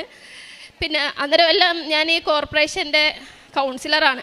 അപ്പോഴേ എൻ്റെ ഈ കഴുത്തിൽ ഈ ലോക്കറ്റുണ്ട്. അന്നേരം ഒരു രാഷ്ട്രീയ പാർട്ടിയുടെ പ്രതിനിധിയായിട്ട് കൊല്ലം കോർപ്പറേഷനിൽ ചെല്ലുമ്പം കഴുത്തിൽ ലോക്കറ്റ്, ഇതെന്തുവാ? പിന്നെ അത്രയ്ക്ക് നല്ലൊരു രാഷ്ട്രീയമാണ്. അന്നേരം ചോദ്യം വരും. അപ്പോഴത്തേക്ക് ഞാൻ പറഞ്ഞത് കൃപാസനത്തിലാണ്. ആ കൃപാസനത്തിൽ ഞാൻ പോകുന്നുണ്ട്. ഞാൻ ഉടമ്പടി എടുത്തു. ഞാൻ 28/6/2024 വന്ന് ഉടമ്പടി എടുത്തു. ഉടമ്പടി എടുക്കുന്നതിന് മുന്നെയാണ് മാതാവ് എനിക്ക് വീടൊക്കെ തന്നത് കേട്ടോ. ഞാൻ ഉടമ്പടി എടുത്തപ്പം ഉടമ്പടി എടുത്ത് ഞാൻ പ്രാർത്ഥന കറക്റ്റാട്ടോ, കറക്റ്റ് അമ്മ എടുത്ത ഉടമ്പടിയാണ്. അമ്മ ഉടമ്പടി എടുത്തെങ്കിലും ഞാൻ കറക്റ്റ് 5:30 പ്രാർത്ഥിക്കും. ഈ ഉടമ്പടി നിയോഗങ്ങളെല്ലാം കറക്റ്റായിട്ട് ഞാൻ പാലിക്കും. ഞാൻ എല്ലാ ദിവസവും ജപമാല ചൊല്ലും, ബൈബിൾ വായിക്കും, കുടുംബ പ്രാർത്ഥന എല്ലാം എനിക്ക് കറക്റ്റാണ്. അതുപോലെ തന്നെ പിന്നെ ചൊവ്വാഴ്ചത്തെ ഉടമ്പടി ദാനം അതിലെല്ലാം പങ്കെടുക്കുന്നുണ്ട്. ഒന്നുപോലും ഞാൻ തെറ്റിക്കത്തില്ല. എനിക്ക് എൻ്റെ ഒരു ക്യാരക്ടർ എന്ന് വെച്ച് കഴിഞ്ഞാൽ എന്തെങ്കിലും ചെയ്താൽ അതെല്ലാം പക്കയായിട്ട് ചെയ്യണം, അങ്ങനെയുള്ളൊരു വ്യക്തിയാണ്. അത് എല്ലാം കറക്റ്റായിട്ട് ചെയ്തു. പക്ഷേ ഞാൻ ഉടമ്പടി എടുക്കുമ്പോൾ ഉള്ള വിഷയം എന്ന് വെച്ചാൽ ഞാൻ ഉടമ്പടി നിയോഗത്തിൽ എൻ്റെ ഒരു ആവശ്യവും വെക്കത്തില്ല. എനിക്ക് ആവശ്യമല്ല. എനിക്ക് ഒരു പ്രാവശ്യം അച്ഛൻ പറഞ്ഞത് എനിക്കൊരു ഓർമ്മയുണ്ട്. അച്ഛൻ പറഞ്ഞു പിന്നെ നമ്മൾ ആവശ്യമല്ലല്ലോ, മറ്റുള്ളവർക്ക് വേണ്ടി നമ്മൾ പറയണ്ടേ. ഞാൻ മറ്റുള്ള ആവശ്യങ്ങൾ ആണ് ഒരുപാടും വെക്കുന്നതും ഞാൻ ഒരുപാട് പ്രാർത്ഥിക്കുന്നതും മറ്റുള്ളവർക്ക് വേണ്ടിയാണ്. പക്ഷേ അതുകൊണ്ട് എനിക്ക് കഴിഞ്ഞ ഓഗസ്റ്റിൽ ഒരു ആക്സിഡൻറ്റ് പറ്റിയെന്ന് വെച്ചാൽ ഞാനൊരു മഴ സമയത്ത് ഇങ്ങനെ കോർപ്പറേഷനിലോട്ട് പോവുകയാണ്. ക്രോസ് ചെയ്യുന്ന സമയത്ത് എവിടെ നിന്ന് വന്നെന്ന് എനിക്കറിയത്തില്ല, ഒരു കാറ് കൊണ്ടുവച്ച് എന്നെ ഇടിച്ചപ്പോൾ എൻ്റെ ഒരു ഓർമ്മയിൽ എന്നെ ഈ ആക്സിഡൻറ്റ് പറ്റിയതോ എൻ്റെ വണ്ടി ഇടിച്ചതോ ഒന്നും എനിക്ക് ഓർമ്മയില്ല. ഞാൻ പൊങ്ങിപ്പോയിട്ട് വന്നിരുന്നത് മാത്രമേ എനിക്ക് ഒരു ഓർമ്മയുള്ളൂ. അല്ലാതെ അതിൽ എല്ലാവരും ഓടി വരുന്നു, ഇത്രയും വലിയ സൗണ്ട് കേട്ടപ്പോൾ എന്തുവാന്നൊക്കെ വന്ന് നോക്കുന്നു. അന്നേരമല്ല എൻ്റെ വണ്ടിയിൽ കൃപാസനം പത്രം ഇരിക്കുക. ഞാൻ കോർപ്പറേഷനിൽ എൻ്റെ കൂടെ ഇരിക്കുന്ന എൻ്റെ കൗൺസിലർമാർക്ക് കൊണ്ട് കൊടുക്കാനുള്ള പത്രം എൻ്റെ കയ്യിലിരിക്കുന്നത്. ഞാൻ അതുമായിട്ട് പോവുക. അപ്പോഴത്തേക്ക് എനിക്കൊന്നും പറ്റിയില്ല. അന്നേരം അവർ വന്ന് പിടിക്കുമ്പം ഞാൻ പറഞ്ഞു കുഴപ്പമില്ല, എനിക്കൊന്നുമില്ല. പക്ഷെ എൻ്റെ വണ്ടി കുഴപ്പമില്ല. ആ കാറിന് ഫ്രണ്ട് മൊത്തവും തകർന്നു. ഞാൻ എങ്ങനെ പറ്റിയ എനിക്കറിയത്തില്ല, ആക്സിഡൻറ്റ് എങ്ങനെ പറ്റിയെന്ന് എനിക്കറിയത്തില്ല. എനിക്ക് കുഴപ്പമില്ലെന്ന് വെച്ചാൽ ചെറിയ സ്ക്രാച്ചൊക്കെ, അതിൽ കൂടുതലൊന്നും സംഭവിച്ചിട്ടില്ല. അതെനിക്ക് വലിയൊരു അത്ഭുതമായിട്ട് ഞാൻ കരുതുന്നു.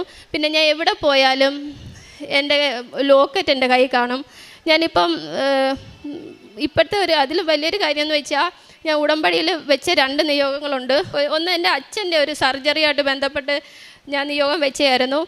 അത് പിന്നെ അച്ഛൻ്റെ കാലിൽ സർജറി ചെയ്തപ്പോഴത്തേക്ക് ഇങ്ങനെ അച്ഛൻ ഡയബറ്റിക് പേഷ്യൻ്റാണ്, ഷുഗർ ബാധിച്ച് ഇങ്ങനെ മുകളിലോട്ട് ഇങ്ങനെ പഴുപ്പ് കയറിക്കൊണ്ടിരിക്കുകയായിരുന്നു. അങ്ങനെ അത് ഉടമ്പടി വെച്ചു. അത് എനിക്ക് എൻ്റെ മാതാവ് സാധിച്ചു തന്നു. അതുപോലെ തന്നെ ഞാനുമായിട്ട് ബന്ധപ്പെട്ട ഒരാളല്ല, എനിക്കറിയാവുന്ന എൻ്റെ ഒരു സുഹൃത്താണ് അദ്ദേഹം. ഞാനിവിടെ ഉടമ്പടി പുതുക്കാൻ വന്ന സമയത്ത് ഇങ്ങനെ വിളിച്ചു പറയുന്നു, ഇങ്ങനെ റിയാസിന് സീരിയസ് ആണ്, വെൻറ്റിലേറ്ററിലാണ്, പിന്നെ ചാൻസ് കുറവാണെന്ന് പറഞ്ഞു. അന്നേരം ഞാൻ ഉടമ്പടി എടുക്കാൻ ഇവിടെ പുതുക്കാൻ നിൽക്കുക. അന്നേരം ഞാൻ വിചാരിച്ചു അയ്യോ അങ്ങനാണോ, നല്ലൊരു വ്യക്തിയാണ്. അപ്പോഴത്തേക്ക് ഞാൻ ഉടമ്പടിയിൽ നിയോഗമായിട്ട് അത് വെച്ചു. അത് കഴിഞ്ഞ് ഞങ്ങൾ പിറ്റേന്ന് ഹോസ്പിറ്റലിൽ ചെന്നു. നമ്മളെ മെയിൻ ഹോസ്പിറ്റലാണ്, മെഡിസിറ്റിയിലാണ്. അവിടെ ചെന്നപ്പോഴത്തേക്ക് വെൻറ്റിലേറ്ററിലാണ്. പക്ഷേ ഞാൻ പറഞ്ഞു ഒന്ന് കാണാൻ പറ്റുമോ? ഞാൻ പറഞ്ഞാൽ പറ്റുമല്ലോ. അന്നേരം ഞാൻ നമ്മുടെ മാതാവിൻ്റെ തൈലമൊക്കെ ആയിട്ടാണ് പോകുന്നത്. അവർ പോലും അറിയാതെ ഞാൻ കണ്ടു. കണ്ടു. 2 ദിവസം കഴിഞ്ഞപ്പോഴത്തേക്ക് ആൾ റിക്കവറിയായി തിരിച്ചു വന്നു. ഇപ്പോൾ ആൾ പൂർണ്ണമായിട്ട് സുഖം പ്രാപിച്ചു. പക്ഷേ ഞാൻ ചിലപ്പം സാക്ഷ്യം പറയുമ്പോഴായിരിക്കും അവരറിയുന്നത്, അറിയിച്ചിട്ടില്ല. എൻ്റെ അടുത്ത് സിസ്റ്റർ ചോദിച്ച് അറിഞ്ഞു, ഞാൻ പറഞ്ഞില്ല അറിഞ്ഞിട്ടില്ല എന്ന്. പിന്നുള്ളൊരു സാക്ഷ്യം എന്ന് വെച്ചാൽ ജോലിയുടെ കാര്യമാണ്. ഞാൻ കൗൺസിലർ സ്ഥാനം കഴിഞ്ഞിറങ്ങുന്നതിന് മുന്നേ ഞാനേ കൂടുതലും മാതാവിൻ്റെ അടുത്ത് ഞാനിങ്ങനെ ഒരു എൻ്റെ നല്ലൊരു ഫ്രണ്ടാണ്, ഒരു ഫ്രണ്ടിനെ പോലെ ഞാൻ ചെന്ന് എനിക്ക് ഇന്നത് വേണം കേട്ടോ, ഞാൻ ഇന്നൊരു തെറ്റ് ചെയ്തിട്ടുണ്ട്, എന്തോന്ന് വെച്ചാൽ ഒന്ന് ക്ഷമിച്ചേക്കണേ, ഇങ്ങനെയൊക്കെ ഞാൻ പറയുന്നത്. കൂടുതലും അങ്ങനെ ഞാൻ പറയത്തുള്ളൂ. എനിക്ക് പ്രാർത്ഥിക്കാൻ വലുതായിട്ട് അറിയത്തില്ല. ഞാൻ ചെന്ന് അങ്ങനെയൊക്കെയോ എനിക്ക് സങ്കടം വരുമ്പോഴും എല്ലാം ഞാൻ അവിടെ പോകത്തുള്ളൂ. എനിക്ക് ഇങ്ങനൊരു വിഷമമുണ്ട്, എനിക്ക് എന്ത് പറ്റിയാലും താങ്ങാൻ ഒരാളുണ്ടെന്നുള്ളൊരു അഹങ്കാരമൊക്കെ ഉണ്ടല്ലോ ചിലർക്ക്, ഒരു ഗമ. നമുക്ക് ചുറ്റും 100 പേരുണ്ട്, എനിക്ക് ചുറ്റും 100 പേരൊന്നുമില്ല, എനിക്ക് ചുറ്റും ആരും ഇല്ല, പക്ഷേ എനിക്ക് ചുറ്റും ഒരാളുണ്ട്, അത് മതി എനിക്ക്. അങ്ങനെ ഞാൻ ജോലിയുടെ കാര്യം പറഞ്ഞു. ഞാൻ കൗൺസിലർ സ്ഥാനത്ത് നിന്ന് ഇറങ്ങുന്നതിൻ്റെ അന്ന് തന്നെ എനിക്ക് ജോലി വേണം, എന്നെ ആരെയും മുന്നിൽ കൈ നീട്ടാൻ ഒരു അവസരം ഉണ്ടാക്കരുതേ മാതാവേ എന്ന് ഞാൻ പറഞ്ഞു. ഞാൻ ജപമാല റാലിയിൽ പങ്കെടുത്തു. ഈ ജപമാല റാലിയിൽ പങ്കെടുക്കുമ്പോൾ ഒക്ടോബറിലാണ് വന്നത്. അന്നേരം എൻ്റെ ഈ ആക്സിഡൻറ്റ് കഴിഞ്ഞു, എൻ്റെ കാലിന് ഒരു ചെറിയൊരു നടക്കുന്നതിനൊരു ബുദ്ധിമുട്ടുണ്ടായിരുന്നു. അപ്പോഴത്തേക്ക് ഞാൻ വിചാരിച്ചു എനിക്കറിയത്തില്ല ഇത്രയും നടക്കാൻ പറ്റുമോ എന്നൊന്നും എനിക്കറിയത്തില്ല. ഞാൻ വിചാരിച്ചു വന്നു നോക്കാമെന്ന് പറഞ്ഞ് വന്നു, ഫുൾ പങ്കെടുത്തു. വന്നപ്പം വിചാരിച്ചു ഇനി നടക്കാനൊന്നും പറ്റത്തില്ല, ഇനി വരത്തില്ല എന്ന്. പിന്നെ ഞങ്ങൾ പോയ സമയത്ത് ഞാൻ പറഞ്ഞു അടുത്ത വർഷം വിളിക്കണേ, നമുക്ക് നേരത്തെ പോവാം, ആ ഒരു മൈൻഡിലായി എന്നെ ആക്കി. പിന്നെ അങ്ങനെ ജോലിയുടെ കാര്യം ഞാനൊരു ഫ്രണ്ടിൻ്റെ അടുത്ത് ഞാൻ ചോദിച്ചിട്ട് ഞാൻ ബാങ്കിൽ വർക്ക് ചെയ്തുകൊണ്ടിരുന്നതാണ്, എനിക്ക് ജോലി വേണം, ഞാൻ ID കാർഡൊന്നും സറണ്ടർ ചെയ്തിട്ടില്ലായിരുന്നു, എങ്ങനെയാ നടക്കുമോ? എന്നിട്ട് അയാൾ പറഞ്ഞു ഇല്ലടേ ഒഴിവൊന്നുമില്ല, ചാൻസ് ഇല്ല എന്ന് പറഞ്ഞു. അന്നേരം ഞാൻ പിന്നെ എൻ്റെ ആളിൻ്റെ അടുത്ത് ഏൽപ്പിച്ചു, മാതാവേ നോക്കിക്കോണേ എന്ന് മാത്രം പറഞ്ഞു. ഞാൻ ഡിസംബർ 22 കൗൺസിലർ സ്ഥാനത്ത് നിന്ന് ഇറങ്ങി. എനിക്ക് പിന്നെ പറഞ്ഞു കഴിഞ്ഞാൽ വിശ്വസിക്കുമെന്ന് അറിയത്തില്ല, ഞാൻ ഇറങ്ങുന്നതിന് മുന്നേ എനിക്ക് കോള് വന്നു, അവിടെ പിന്നെ ഒഴിവുണ്ട്, ഇയാൾ വന്നാൽ മതി. ഞാൻ പറഞ്ഞു ഞാൻ ഇറങ്ങിയിട്ടില്ലടേ, ഞാൻ 22 ഇറങ്ങത്തുള്ളൂ, ഞാൻ ജനുവരി കയറാം. ഞാൻ 22 ഇറങ്ങി, ഒരാഴ്ച റെസ്റ്റ് എടുത്തു. ജനുവരി 1 ഞാൻ ജോലിക്ക് കയറി. എൻ്റെ അമ്മ മാതാവിന് 1000 നന്ദി പറയുന്നു. ഞാൻ IDFC ബാങ്കിൻ്റെ ഓഫീസ് സ്റ്റാഫായിട്ട് വർക്ക് ചെയ്യുകയാണ്. എൻ്റെ സാലറി പറഞ്ഞുകൂടാ, ഞങ്ങൾക്ക് സാലറി എന്ന് പറയുന്നൊരു സാധനം ഇല്ലായിരുന്നു, ഞങ്ങൾക്ക് ഓണറേറിയമാണ്. ഞാൻ എൻ്റെ ഇരട്ടി സാലറി ഇപ്പോൾ വാങ്ങിക്കുന്നുണ്ട്.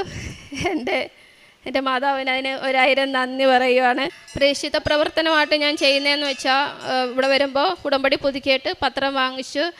പത്രം കൊടുക്കുന്നതിനകത്ത് എനിക്ക് ആദ്യം ഒരു ബുദ്ധിമുട്ടുള്ളൊരു വ്യക്തിയായിരുന്നു.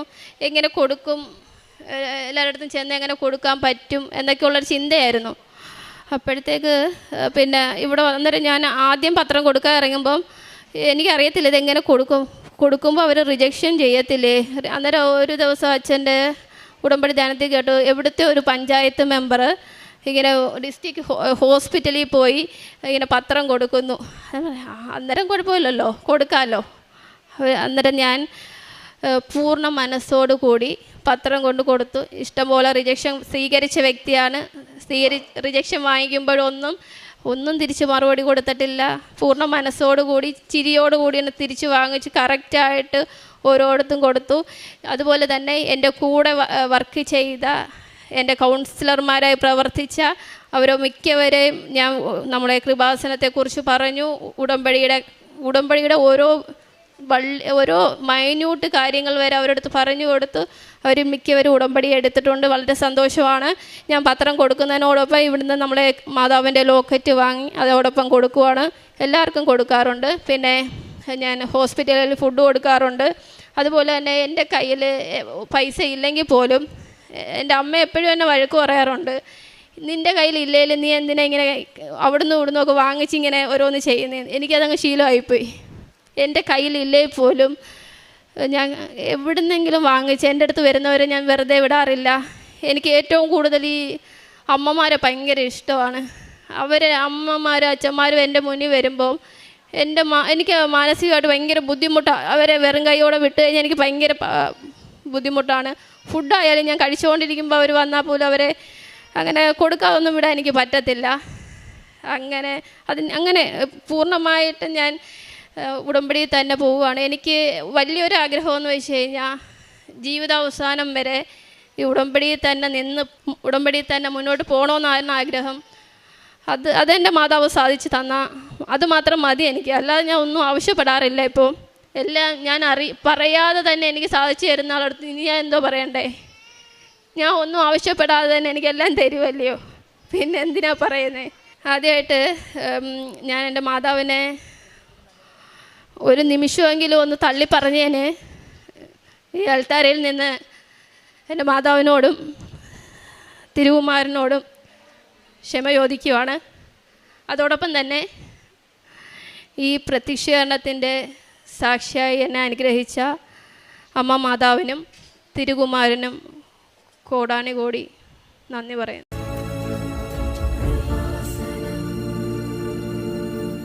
ആദ്യം തന്നെ പരിശുദ്ധ അമ്മയ്ക്കും തിരുകുമാരനും 1000 നന്ദിയും കൃതജ്ഞതയും സമർപ്പിക്കുന്നു. എൻ്റെ പേര് ബേബി കുര്യൻ എന്നാണ്. എൻ്റെ ഭാര്യയുടെ പേര് ബിന്ദു. ഞങ്ങൾ കാസർഗോഡ് ജില്ലയിൽ നിന്നാണ് വരുന്നത്. കാസർഗോഡ് ജില്ലയിലെ കാഞ്ഞങ്ങാടിനടുത്ത് കാഞ്ഞിരട്ടക്കം എന്ന സ്ഥലത്തുള്ള സെൻറ്റ് ജോർജ് ചർച്ച് ഇടഭാഗങ്ങളാണ് ഞങ്ങൾ ആദ്യമായി കൃപാസനത്തിൽ വരുന്നത് 2022 മെയ് 14 കൃപാസനത്തെക്കുറിച്ച് അറിയുന്നത് എനിക്ക് ഒരു ഹാർഡ്വെയർസ് ബിൽഡിംഗ് മെറ്റീരിയൽ കടയുണ്ട്. ആ കട നടത്തിക്കൊണ്ടിരിക്കുന്ന സമയത്ത് എൻ്റെ ഒരു ബന്ധുവാണ് ആദ്യമായിട്ട് കൃപാസനത്തിൻ്റെ പത്രം എൻ്റെ കടയിൽ കൊണ്ടുതരുന്നത്. ഞാനതൊന്ന് മറച്ചു നോക്കി ആ ടേബിളിൻ്റെ സൈഡിൽ തന്നെ വെച്ചു. കുറച്ച് നാളുകൾ കഴിഞ്ഞ ശേഷം വീണ്ടും ഒരു കൃപാസനത്തിൻ്റെ പത്രം ഞങ്ങൾക്ക് കിട്ടി. പക്ഷേ ആ സമയങ്ങളിലെല്ലാം ഒരു 2-3 വർഷങ്ങളായിട്ട് ഞങ്ങൾ ഒരുപാട് സാമ്പത്തിക പ്രയാസങ്ങൾ, മാനസിക പ്രശ്നങ്ങൾ എന്നുവേണ്ട അനുഭവിക്കാൻ ഒരു മനുഷ്യൻ അനുഭവിച്ച് തീർക്കേണ്ട എന്തെല്ലാം പ്രയാസങ്ങളാണോ ആ കാലഘട്ടത്തിലൂടെയാണ് കടന്നു പോകുന്നത്. ചിലപ്പോൾ നിങ്ങൾക്ക് അറിയാൻ പറ്റുമായിരിക്കും, കാസർഗോഡ് ജില്ലയിലെ കാഞ്ഞങ്ങാടിനടുത്ത് പെരിയ എന്ന് പറയുന്ന സ്ഥലത്ത് 2019 നടന്ന ഇരട്ടക്കൊലപാതകം. ആ ഇരട്ടക്കൊലപാതകം കേരളത്തിൽ തന്നെ ഞെട്ടിച്ച ഒരു സംഭവമാണ്. അപ്പോൾ അതുകൊണ്ട് ആ സംഭവം നടന്ന ആ കാലഘട്ടം തൊട്ട് തന്നെ ഞങ്ങൾക്ക് ഒത്തിരി സാമ്പത്തിക പ്രയാസം. ഞാൻ പറഞ്ഞില്ല, എനിക്കൊരു ഹാർഡ്വെയർസ് ബിൽഡിംഗ് മെറ്റീരിയൽ കച്ചവടമാണ്. നല്ല രീതിയിൽ പ്രവർത്തിച്ച് പോകുന്നൊരു കച്ചവട സ്ഥാപനമായിരുന്നു. ടൗണിൻ്റെ തൊട്ട് സെൻറ്ററിൽ തന്നെയുള്ള സ്ഥാപനം. ഈ സംഭവം നടന്നതിന് ശേഷം അവിടെ പോലീസിൻ്റെ പ്രളയം, ബിസിനസ് സ്ഥാപനങ്ങളെല്ലാം അടച്ചുപൂട്ടി, നിരപരാധികളെ ജയിലടക്കാൻ തുടങ്ങി. അങ്ങനെ നടന്നു പോകുന്ന 2-3 മാസം കാലഘട്ടം നടന്നുപോയി. ഇതിനിടയിൽ ഞാൻ ഏത് സമയത്തും കടയിൽ തന്നെ ഉണ്ടാകുന്നത്. നമ്മുടെ ഈ കൊലപാതകമായിട്ടോ അല്ലെങ്കിൽ ഇത്തരം സംഭവങ്ങളായിട്ട് യാതൊരു ബന്ധമില്ലാത്ത ആളാണ്. ഒരു ദിവസം ഞാൻ കടയിലിരിക്കുമ്പോൾ ഒരു പോലീസ് വണ്ടി കടയുടെ തൊട്ട് സമീപം ഓപ്പോസിറ്റ് വന്ന് നിർത്തുകയും അതിൽ SI എന്നെ രൂക്ഷമായിട്ട് നോക്കുന്നത് കണ്ടപ്പോൾ എനിക്ക് തോന്നി മിക്കവാറും എന്നെ പിടിക്കാനുള്ള ഒരു തയ്യാറെടുപ്പാണ്. കാരണം അവിടെയുള്ള ഏകദേശം ആൾക്കാരെ ജയിലിനകത്താക്കിയിട്ടുണ്ട്. അപ്പോൾ അതുകൊണ്ട് എന്ത് വന്നാലും എന്നെ പിടിക്കുമെന്ന് കണ്ടതുകൊണ്ട് ഞാൻ പതുക്കെ എൻ്റെ കൂടെ ഒരു ജോലിക്കാരൻ്റെ കൂടെയാണ്. അവനോട് ചോദിച്ചു, എന്നെയാണോ അയാൾ നോക്കുന്നത് പറയുമ്പോൾ അവൻ പറഞ്ഞു, നിങ്ങളെ തന്നെയാണ് നോക്കുന്നത് പറഞ്ഞു. ഞാൻ പതുക്കെ കടയുടെ അകത്തു കൂടി തന്നെ സൈഡിൽ കൂടി നടന്ന് അവിടുന്ന് ഓടി. സ്കൈ ബ്ലൂ ഷർട്ടാണ് ഞാൻ ഇട്ടത്. ഞാൻ കാലിൽ ചെരുപ്പ് പോലും ഇട്ടില്ല. ഞാൻ ഓടി തൊട്ട് പുറകിൽ റബ്ബർ തോട്ടമാണ്. അന്നേരം ഇത് ഈ CID ഉള്ളതുകൊണ്ട് ആ പുറകുവശത്ത് CID വരുന്നുണ്ട്. അപ്പോൾ ഞാനത് അവരുണ്ടാകുന്നത് നമുക്കറിയത്തില്ല. ഓടി രക്ഷപ്പെടാൻ നോക്കിയതാണ്. പക്ഷേ അവരെന്നെ അവിടുന്ന് പിടിക്കുക, ഒരു 1/2 കിലോമീറ്ററോളം ഓടി രക്ഷപ്പെടാൻ നോക്കി. പിടിച്ചുകൊണ്ട് വന്ന് ചോദിച്ചപ്പോൾ ഞാൻ ചോദിച്ചു, ഞാൻ എന്ത് തെറ്റാണ് ചെയ്തത്? പറഞ്ഞു, എല്ലാ സ്റ്റേഷനിൽ എത്തിയിട്ട് പറയാമെന്ന് പറഞ്ഞു. അവിടെ കൊണ്ടുവന്ന് ചെയ്ത ശേഷം എൻ്റെ പേരിൽ ഒരു 9 കേസ്, ചെയ്യാത്തതും ചെയ്തു എന്തൊക്കെയാണോ എഴുതി ചേർക്കാൻ പറ്റുന്ന ആ രീതിയിൽ കേസുകളെല്ലാം എഴുതി ചേർത്ത് എന്നെ ഒരാഴ്ച ജയിലടക്കുകയായി. നിരപരാധിയായി ഞാൻ ആദ്യമായിട്ട് പോലീസ് സ്റ്റേഷനിൽ, ഞാനൊരു പെറ്റി കേസിലും ഇടപെടാത്ത വ്യക്തിയാണ്. ആദ്യമായിട്ട് പോലീസ് സ്റ്റേഷനിൽ കയറി ജയിലിൽ കടന്നു. അവിടുന്ന് തിരിച്ചു വന്നു. വീണ്ടും ബിസിനസ് സ്ഥാപനം ഒരു നടന്നുകൊണ്ട് പോയി. എൻ്റെ സ്റ്റാഫ് നോക്കുന്നുണ്ടായിരുന്നു എങ്ങനെ നടന്നു. പക്ഷേ അവിടുത്തെ കച്ചവടമെല്ലാം അവസാനിക്കുക ചെയ്ത് ആൾക്കാർ വരാതെയായി. അവിടെ നിന്ന് ഇങ്ങോട്ട് വന്നു. പിന്നെ കോവിഡ് വന്നു, സ്ഥാപനം അടച്ചു, ഒരു നിവൃത്തിയില്ല. എനിക്ക് കുറച്ച് ബാങ്ക് ബാധ്യതയുണ്ടായിരുന്നു. ആ ബാങ്ക് ബാധ്യത അടച്ചു തീർക്കാൻ പറ്റാതായി. ബാങ്ക് ലോണുകൾ, ചിട്ടികൾ, ബിസിനസ്സിൻ്റെ സപ്ലൈസിന് കൊടുക്കാനുള്ള പൈസകൾ അതെല്ലാം പെൻഡിങ് വരികയും സ്ഥാപനം തന്നെ നിലനിൽക്കാൻ പറ്റാത്തൊരവസ്ഥയായി. ഞാൻ അന്നേരം പലിശക്കാരെ അറിയാമല്ലോ, നിങ്ങൾക്ക് സാമ്പത്തിക പ്രതിസന്ധി വരുമ്പോൾ നമ്മൾ ആദ്യം ആശ്രയിക്കുന്ന പലിശക്കാരെയാണ്. അങ്ങനെ പലിശക്കാരെ ആശ്രയിച്ച് അവർ പലിശയ്ക്ക് വാങ്ങിച്ച് ചിലപ്പോൾ ഇന്ന് ബിസിനസ് ശരിയാവും, നാളെ ശരിയാവുമെന്ന് പറഞ്ഞ് ഓരോ ദിനവും തള്ളി നീക്കി ബാങ്കിൻ്റെ ലോൺ 2019 തൊട്ട് ഈ കഴിഞ്ഞ 1 മാസം വരെ എനിക്ക് അടച്ചു തീർക്കാൻ പറ്റാതെയായി. അത് ഏകദേശം ഒരു 80 ലക്ഷം രൂപയോളം കടബാധ്യത വന്നു. നിങ്ങൾ അറിഞ്ഞാൽ ഞെട്ടിപ്പോകും. എനിക്ക് ഏകദേശം 1,20,00,000 രൂപയോളം കടബാധ്യതയുണ്ട്. പലിശ കടം തന്നെ കയറി 20 ലക്ഷം. ആസ്തി ഉണ്ടായിരുന്നു, ആസ്തികളൊന്നും വിൽക്കാൻ പറ്റില്ല. ഞാൻ ഇവളോട് പറഞ്ഞു നമുക്ക് ഏതായാലും ആസ്തികൾ വിൽക്കാം, ആസ്തികൾ വിറ്റ് ഈ കടബാധ്യത തീർക്കാമെന്ന് പറഞ്ഞ് നോക്കിയപ്പോൾ ഇത് എടുക്കാൻ വരണ്ടേ. ഏകദേശം ഒരു 1.5-2 കൊല്ലം കഴിഞ്ഞ് ജനുവരി തൊട്ട് ഇങ്ങോട്ടുള്ളതാണ് ഞങ്ങൾ ശ്രമിക്കുന്നു. ടൗണിൽ തന്നെയുള്ള കട വിൽക്കാമെന്ന് തീരുമാനിച്ചു. മറ്റു എളുപ്പത്തിൽ വിൽക്കാൻ പറ്റത്തില്ല. അപ്പോൾ ടൗണിൽ അത് വിൽക്കാൻ വേണ്ടി 22 സ്ഥലം ഏകദേശം ഒരു 3,500 സ്ക്വയർ ഫീറ്റ് കെട്ടിടും. അത് വിൽക്കാം. ഏകദേശം 1.5 കോടി രൂപ ഞങ്ങൾക്ക് ഇത് കിട്ടും. അങ്ങനെ ഞാൻ കടബാധ്യത മുഴുവൻ തീർന്ന് ഞങ്ങൾക്ക് സ്വസ്ഥമാകാൻ പറ്റും. അത് പറഞ്ഞ് ഞാൻ അങ്ങനെ ഒരു ബ്രോക്കർമാരായിട്ട് ബന്ധപ്പെട്ട് പലരെയും വിളിക്കാൻ തുടങ്ങി. ഈ 1.25 കൊല്ലത്തിനിടയിൽ ഏകദേശം 50-ലധികം ബ്രോക്കർമാർ വന്നു. അവർ വന്ന് നോക്കി ഇപ്പോൾ ശരിയാക്കാം. അവർ വരുന്നതിന് മുമ്പ് കമ്മീഷൻ ചോദിക്കും. ആദ്യം അവർക്കുള്ള കമ്മീഷനാണ് ചോദിക്കുന്നത്, പിന്നെ പാർട്ടി വരിക. പിന്നെ ഒരു 10-ലധികം പാർട്ടി വന്നു. അവർ വന്ന് നോക്കിയപ്പോൾ അതിന് ഒന്നില്ലെങ്കിൽ ബിൽഡിങ്ങിൻ്റെ കുറ്റം പറയും, അല്ലെങ്കിൽ പിന്നെ വാടകയില്ലെന്ന് പറയും, അല്ലെങ്കിൽ സ്ഥലത്തിൻ്റെ കുറ്റം പറയും. എല്ലാവരും വന്ന സ്പീഡിലങ്ങ് പോയി. ഇങ്ങനെ നിൽക്കുന്ന ഈ അവസ്ഥയിലാണ് ഞങ്ങൾ ഈ കൃപാസനത്തിൽ വരുന്നത്. കൃപാസനത്തിൽ ആശ്രയിച്ച് ഇവിടെ വന്ന മാതാവിൻ്റെ അടുത്ത് ഞങ്ങൾ കരഞ്ഞിരുന്ന് പ്രാർത്ഥിച്ചു. അങ്ങനെ ഇവിടെ വന്ന് ഉടമ്പടി എടുത്താൽ ഈ പ്രശ്നങ്ങളെല്ലാം പരിഹരിക്കാൻ പറ്റുമെന്ന ധാരണയിലാണ് ഞങ്ങൾ ഇവിടെ കൃപാസനത്തിൽ. അപ്പോൾ കാസർഗോഡ് ജില്ലയിൽ നിന്ന് കൃപാസനത്തിൽ വരാൻ ഞങ്ങൾക്കറിയില്ല. ആലപ്പുഴയിൽ ആദ്യമായിട്ടാണ് വരുന്നത്. അപ്പോൾ ആദ്യമായിട്ട് വരുന്നതുകൊണ്ട് തന്നെ ഇത് എങ്ങനെ ഇവിടെ എത്തിച്ചേരുന്നത് ഞങ്ങൾ കുറച്ച് പേരോട് ചോദിച്ചു. ആരും ഒന്നും പറഞ്ഞില്ല. അപ്പോൾ കൃപാസനത്തിൽ പത്രത്തിനകത്ത് കണ്ട നമ്പർ പ്രകാരം ഞങ്ങൾ വിളിച്ചു നോക്കി. ഏകദേശം ഈ പറയുന്ന ഒരു 100 പ്രാവശ്യം വിളിച്ചിട്ടും ആ കോളുകൾ ആരും അറ്റൻഡ് ചെയ്തില്ല. അങ്ങനെ ഞങ്ങൾ ഏതായാലും പോകാൻ വേണ്ടി തീരുമാനിച്ചു. ട്രെയിൻ ടിക്കറ്റ് എടുക്കണമല്ലോ, ടിക്കറ്റ് ബുക്ക് ചെയ്യാൻ പോയി, ടിക്കറ്റും കിട്ടിയില്ല.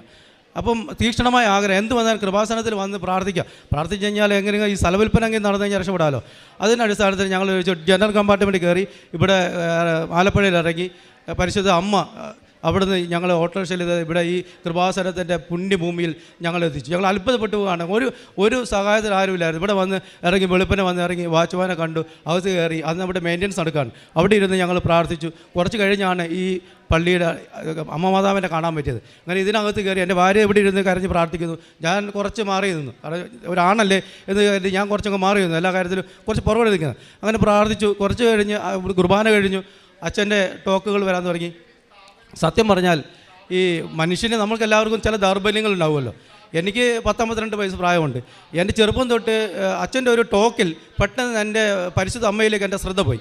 അപ്പോൾ ടോക്കിൽ അച്ഛൻ പറഞ്ഞതെന്ന് പറഞ്ഞാൽ നമ്മൾക്ക് ഈ അന്യാധിപപ്പെട്ട് കിട്ടുന്ന മുതലുകളുണ്ടല്ലോ, ചെറിയ എന്തെങ്കിലും ആകട്ടെ, അങ്ങനെയുള്ള കാര്യങ്ങളെല്ലാം നമ്മൾ അതിൽ നിന്നും ശ്രദ്ധ മാറ്റി നമ്മളതൊക്കെ ഒഴിവാക്കി പോകുന്നു. അപ്പോൾ ഞാൻ പെട്ടെന്ന് എൻ്റെ മനസ്സിലേക്ക് പോയി. കാരണം പറഞ്ഞാൽ നമ്മുടെ വീടിൻ്റെ തൊട്ട് അടുത്ത പറമ്പാണെങ്കിലും അവിടെ ഒരു തേങ്ങ എടുക്കുന്നുണ്ടെങ്കിൽ നമ്മുടെ കണ്ണി കാണാൻ കാലം തട്ടി നമ്മുടെ പറമ്പിലിടും. അപ്പോൾ അത്രയ്ക്ക് ശീലങ്ങളൊക്കെ ഉള്ളതുകൊണ്ട് ഞാൻ ആ ശീലം എൻ്റെ മനസ്സിൽ പെട്ടെന്ന് പതിയും. അങ്ങനെയാണെങ്കിൽ അച്ഛൻ്റെ ടോക്കിലൂടെ ഒരു മാറ്റം വരുത്തണമല്ലോ. ഈ 52 കൊല്ലം ഉള്ള ഈ ചെറിയ മാറ്റം വരുത്തണമല്ലോ. ഞാൻ അവിടെ ഇരുന്ന് ആദ്യത്തെ ഒരു തീരുമാനം എടുത്തു. ഇങ്ങനെയുള്ള ശീലങ്ങൾ ആദ്യം തന്നെ നമുക്ക് മാറ്റാം. അങ്ങനെ മാറ്റുമ്പോൾ തന്നെ ജീവിതത്തിൽ ഒരുപാട് മാറ്റങ്ങൾ ഉണ്ടാകുമെന്ന് ഞാൻ കരുതി. ആദ്യം തന്നെ അങ്ങനെ ഞാൻ ഉടമ്പടി എടുക്കുന്നതിന് മുമ്പ് തന്നെ ഒരു തീരുമാനം അങ്ങനെ എടുക്കുകയും ചെയ്തു. അപ്പോൾ ഉടമ്പടി എടുക്കാൻ വേണ്ടി ഞാൻ ഇവളും കൂടി ഇവിടെ വന്നെങ്കിലും ആരെടുക്കണമെന്നുള്ള രീതിയിൽ കൺഫ്യൂഷൻ ഉണ്ടായിരുന്നു. അപ്പോൾ ഉടമ്പടി എടുക്കാൻ വേണ്ടി ഞാൻ എടുത്താൽ അത് അത്ര പൂർത്തീകരിക്കാൻ പറ്റുമെന്ന് എനിക്ക് തോന്നിയില്ല. കാരണം ഞാനൊരു കച്ചവടക്കാരനാണ്, നുണയെ പറയാൻ പറ്റത്തുള്ളൂ. ഈ ഇവിടെ നമ്മുടെ തൃശ്ശൂരൊക്കെ ഉണ്ടാകുന്ന സാധനം ഞാൻ ഡൽഹിയിൽ ഉണ്ടാക്കിയ സാധനമാണെന്ന് പറഞ്ഞ് വിൽക്കുന്ന ഒരാളാണ്.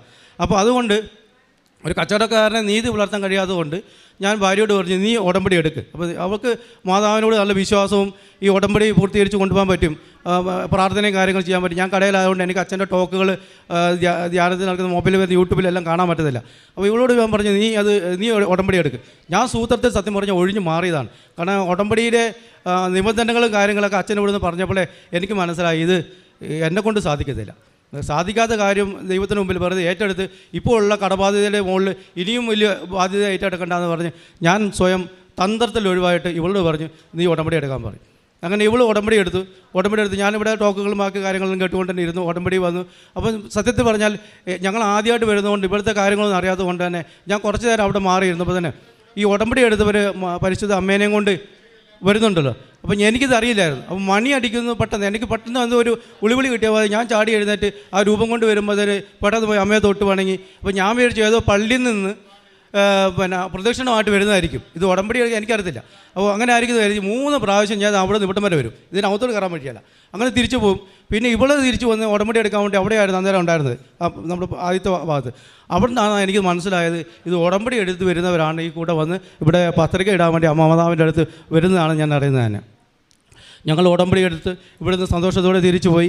ഉടമ്പടിയിലെ കാര്യങ്ങൾ പൂർത്തീകരിക്കാൻ വേണ്ടി ഞാൻ എൻ്റെ ഭാര്യയുടെ കൂടെ, ഞാൻ എടുത്തില്ലെങ്കിൽ എല്ലാ കാര്യത്തിലും, പ്രാർത്ഥനയുടെ കാര്യത്തിലും, പ്രത്യക്ഷണ പ്രാർത്ഥന, പ്രഭാത പ്രാർത്ഥന, അതുപോലെ പത്രം കൊണ്ട് കൊടുക്കുന്ന കാര്യങ്ങളിൽ എല്ലാം അവളോട് കൂടെ തന്നെ സഹകരിച്ചു പോകും. പക്ഷേ ഞാൻ പറഞ്ഞില്ല, എൻ്റെ ഒരു കച്ചവടക്കാരൻ എന്ന നിലയിൽ നീതി പുലർത്താൻ പറ്റാത്തതുകൊണ്ട് ഉടമ്പടി എടുക്കാതെ ഞാൻ മാറിയിരുന്നു. പക്ഷേ ഞങ്ങളുടെ ഉടമ്പടി പറഞ്ഞ കാര്യങ്ങൾ ഇവൾ 6 എഴുതിയെങ്കിലും 2-3 ഇവൾക്ക് കിട്ടി. പക്ഷേ മർമ്മപ്രധാനമായിട്ട് ഞങ്ങൾ ഈ ബിൽഡിംഗ് വിൽക്കുക, അല്ലെങ്കിൽ ഈ ബാധ്യത തീർക്കുക എന്നുള്ള കാര്യം നടക്കുന്നില്ല. അപ്പം കൺമുമ്പിൽ അത്ഭുതം നടക്കാത്തതുകൊണ്ട് എനിക്ക് സത്യം പറഞ്ഞാൽ വിശ്വാസം വരുന്നില്ല. പകുതി വിശ്വസിക്കും, പകുതി വിശ്വസിക്കില്ല. അങ്ങനെ ഇവളോട് ചോദിക്കും, നീ എന്നും പ്രാർത്ഥിക്കുന്നുണ്ട്, ഇതുപോലെ എല്ലാം ടോക്കും കേൾക്കുന്നുണ്ട്, എല്ലാം ചെയ്യുന്നുണ്ട്, നമുക്ക് ഇത്രയും പ്രശ്നങ്ങളുണ്ട്, എന്നിട്ട് ഇതുവരെ ഈ സ്ഥലം വെക്കാൻ പറ്റുന്നില്ല. ഞാനുള്ള ബ്രോക്കർമാരെ മുഴുവൻ വിളിച്ചു, എല്ലാവരോടും സംസാരിച്ചു, എല്ലാവരും വരുന്നു, വന്ന് അങ്ങ് പോകുന്നു, നടക്കുന്നില്ല, എന്ത് ചെയ്യാൻ പറ്റും, മാതാവിനോട് ഇനി ഏത് രീതിയിൽ നമ്മൾ പ്രവർത്തിക്കാം. ഇവൾ അധികം സംസാരിക്കത്തില്ല. എൻ്റെ ഈ നിരാശയും പ്രശ്നം കാരണങ്ങൾ എന്ത് മറുപടി പറയാൻ അവൾക്ക് തന്നെ അറിയില്ല. അതുകൊണ്ട് കൂടുതൽ ഒന്നും പറയാതെ ഇവൾ പ്രാർത്ഥനാ നിരതമായിട്ട് വീട്ടിൽ പോകും. ഞാൻ കടയിൽ പോകും. എൻ്റെ പഴയ ശീലം നമ്മൾക്കറിയാലോ, ഈ നുണ പറയുക എന്നുള്ളൊരു ശീലങ്ങളുണ്ടല്ലോ, കച്ചവടക്കാരനെ സംബന്ധിച്ച് നുണ പറയേണ്ടി വരും. എൻ്റെ ശീലം അങ്ങനെ തുടർന്നുകൊണ്ട് പോയി. ഒരു അവസരത്തിൽ എനിക്ക് തോന്നി, ഇത് ഒരു കുടുംബത്തിൻ്റെ നാഥൻ എന്ന നിലയിൽ ഞാൻ ഉടമ്പടി എടുക്കാത്തത് കൊണ്ടായിരിക്കാം ചിലപ്പോൾ അമ്മ മാതാവ് എന്നെ പരീക്ഷിക്കുന്നത്. അപ്പോൾ അന്ന് ഇവൾ ഉടമ്പടി എടുത്ത് വന്നതിന് ശേഷം ഈ ബാധ്യത, ഈ പലിശക്കാരെല്ലാവരും ഉണ്ടായിരുന്നത്, ഇവരെല്ലാവരും കൂടി എന്നെ അങ്ങ് അറ്റാക്ക് ചെയ്ത് എൻ്റെ കാലും കൈയും കെട്ടി എനിക്ക് ഒന്നും ചെയ്യാൻ പറ്റത്തില്ല. ബാങ്ക് പ്രശ്നം, വണ്ടിയുടെ ലോൺ, സപ്ലൈസ്, പലിശക്കാർ, ഇവരെല്ലാവരും കൂടി ഇപ്പോൾ തരണം കാശെന്ന് പറഞ്ഞാൽ ഞാൻ എവിടെ നിന്ന് എടുത്ത് കൊടുക്കാൻ? ഒന്നിലും ആത്മഹത്യ ചെയ്യണം, അല്ലെങ്കിൽ നാട് വിടണം. അങ്ങനെ ഇരിക്കുക ഞാൻ ഇവളോട് പറഞ്ഞു, ഒന്നിലും ഞാൻ കൃപാസനത്തോട്ട് ഞാൻ പോവാം പ്രാർത്ഥിക്കാൻ, എന്തെങ്കിലും തീരുമാനമായിട്ട് അച്ഛനെ പോയി കാണാൻ പറ്റുമോ എനിക്കറിയത്തില്ല, ഞാൻ നോക്കട്ടെ, അല്ലെങ്കിൽ ഞാൻ ആത്മഹത്യ ചെയ്യും. അങ്ങനെ പറഞ്ഞുകൊണ്ടിരിക്കും. പിറ്റേ ദിവസം രാവിലെ അച്ഛൻ്റെ ഒരു ടോക്ക്, എല്ലാ ദിവസവും ടോക്ക് ശ്രദ്ധിക്കുന്നതുകൊണ്ട് ഒരു ടോക്ക് വന്നു, അച്ഛൻ്റെ ഒരു ടോക്ക് വന്നു, പിന്നെ നീ ആത്മഹത്യ ചെയ്യരുത്. ആ ടോക്ക് ഇപ്പോൾ എനിക്ക് അയച്ചു തന്നു. ഞാനത് നോക്കിയപ്പോൾ അത് എന്നെക്കുറിച്ച് തന്നെ പറയുന്നതാണ്. അപ്പോൾ എനിക്ക് തോന്നി ഇനി ആത്മഹത്യ ചിന്തിക്കണ്ട, നേരെ കൃപാസനത്തിൽ പോകും. അപ്പോൾ ഇവർക്ക് 3 മാസമായിട്ട് ഉടമ്പടി പുതുക്കാനായി. അപ്പോൾ ഞാൻ പറഞ്ഞു, എന്നാൽ ഞാനൊരു കാര്യം ചെയ്യാം, ഞാൻ ഉടമ്പടി എടുക്കാം, ഇനി എന്ത് വന്നാലും. പിന്നെ മദ്യപാനം അങ്ങനത്തെ ശീലങ്ങളൊന്നും ഇല്ലാത്തതുകൊണ്ട് പേടിക്കാനൊന്നുമില്ല. ഈ നുണ പറയുക, പിന്നെ പള്ളിയിൽ പോവുക, അങ്ങനത്തെ കാര്യങ്ങളൊക്കെ ഉണ്ടല്ലോ. അപ്പോൾ അത് പിന്നെ കുമ്പസാരിക്കുക, അങ്ങനെയല്ല, അതിനകത്തുള്ള കുറച്ച് കാര്യങ്ങൾ നീതി വളർത്താൻ പറ്റാത്ത പ്രശ്നങ്ങളേ ഉണ്ടായിരുന്നത്. അപ്പോൾ ഞാൻ പറഞ്ഞു, ഞാൻ കുടുംബാധാര നിലയിൽ ഞാൻ ഉടമ്പടി എടുക്കാം. ഇനി ദൈവം ചിലപ്പോൾ മാതാവ് ഇത് കണ്ടു കാണും, ഞാൻ ഒളിഞ്ഞു മാറിയത്, അതുകൊണ്ട് ഈ പ്രശ്നം പരിഹരിക്കണം, ഞാൻ തന്നെ ഉടമ്പടി എടുക്കാമെന്ന് പറഞ്ഞു. അങ്ങനെ 2022 ഓഗസ്റ്റ് 13 ഞങ്ങൾ വീണ്ടും കൃപാസനത്തിൻ്റെ ഈ മണ്ണിൽ കാലുകുത്തുകയും ഞാൻ ഇവിടെ വന്ന് അമ്മയോട് പറഞ്ഞ് പ്രാർത്ഥിച്ച്, ഞാൻ എൻ്റെ തെറ്റുകളും കുറ്റങ്ങളും മുഴുവൻ പറഞ്ഞ് പ്രാർത്ഥിക്കുകയും അതനുസരിച്ച് ഞാൻ ഉടമ്പടി എടുക്കുകയും വളരെ സന്തോഷത്തോടെ ഇവിടുന്ന് തിരിച്ചു പോവുകയും ചെയ്തു. ഒരു കാര്യം ഞാൻ നിങ്ങളോട് വ്യക്തമായിട്ട് അറിയാം, നമ്മുടെ ജീവിത പ്രശ്നങ്ങൾ എന്തൊക്കെയാണ്, അത് നമ്മുടെ യുക്തിക്കും ബുദ്ധിക്കും നമ്മൾ നോക്കാതെ ഹൃദയം കൊണ്ട് പരിശോധിക്കും. ഹൃദയം കൊണ്ട് പരിശോധിക്കുമ്പോൾ മാത്രമേ നമ്മുടെ പ്രശ്നങ്ങളിൽ എത്രമാത്രം ദൈവം ഇടപെടുന്നുണ്ട് അറിയത്തുള്ളൂ. യുക്തിക്കും ബുദ്ധിക്കാണ് ഞാൻ ചിന്തിച്ചുകൊണ്ടിരുന്നത്. എൻ്റെ യുക്തിക്കും ബുദ്ധിക്കും ഞാൻ ആൾക്കാരെ വിളിച്ച് ഇത് വിൽപ്പിക്കാനും പരിശ്രമിച്ചു. പക്ഷേ ഞാൻ ദൈവത്തിൽ ആശ്രയിച്ചില്ല.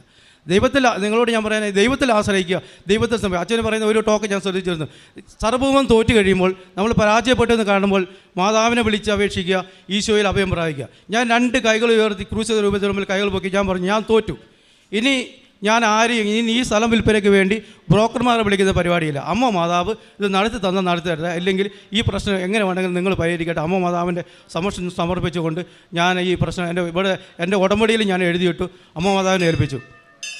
ദൈവകൃപയാൽ ഞങ്ങളെ പ്രേക്ഷിത പ്രവർത്തനങ്ങളെല്ലാം ആദ്യം ചെയ്തതിനേക്കാൾ ഊർജ്ജസ്വലമായിട്ട് ഗവൺമെൻറ് ആശുപത്രി സന്ദർശിക്കുകയും ഞങ്ങൾക്ക് രോഗികളെ കാണുകയും ഞങ്ങൾ ദാരിദ്ര്യത്തിൽ നിന്നും ഈ സമ്പദ് വ്യവസ്ഥയിലുള്ള എന്തെങ്കിലും കൊടുക്കുകയും വൃദ്ധസദനങ്ങൾ സന്ദർശിക്കുകയും, അതുപോലെ എൻ്റെ ജീവിതത്തിൽ ഞാൻ ഈ പ്രഭാതത്തിൽ പള്ളിയിൽ പോകുന്ന പരിപാടിയേ ഇല്ലായിരുന്നു. ഈ പ്രാവശ്യം 8 നോമ്പ് എല്ലാ ദിവസവും പള്ളിയിൽ പോവുകയും പറ്റുന്ന ദിവസങ്ങളെല്ലാം രാവിലെ പള്ളിയിൽ പോയും വിശുദ്ധ കുർബാന സ്വീകരിക്കുകയും, അതുപോലെ ഉടമ്പടി പറഞ്ഞ കാര്യങ്ങളെല്ലാം കുമ്പസാരം 2 ദിവസം കൂടുമ്പോൾ കുമ്പസാരവും എല്ലാം ഞങ്ങൾ പങ്കെടുക്കുകയും വളരെ തീക്ഷ്ണതയോടെ ഉടമ്പടിയിൽ പറഞ്ഞ കാര്യങ്ങളെല്ലാം ഞങ്ങൾ നിവർത്തിക്കുകയും ചെയ്തു. അതുപോലെ ഞാൻ പറഞ്ഞില്ല, ഞാൻ ആ കൊലക്കേസ് പുറത്ത് ഞാൻ ജയിലിൽ പോയി കിടന്നെന്ന് പറഞ്ഞത്, ആ ജയിലിൽ പോയി കിടന്ന ആ വ്യക്തിയുടെ ഇന്നും ആ കൊലക്കേസ് പ്രതി ജയിലുണ്ട്. അദ്ദേഹത്തിൻ്റെ അപ്പൻ എന്നോട് ഭയങ്കര സത്വരതയായിരുന്നു.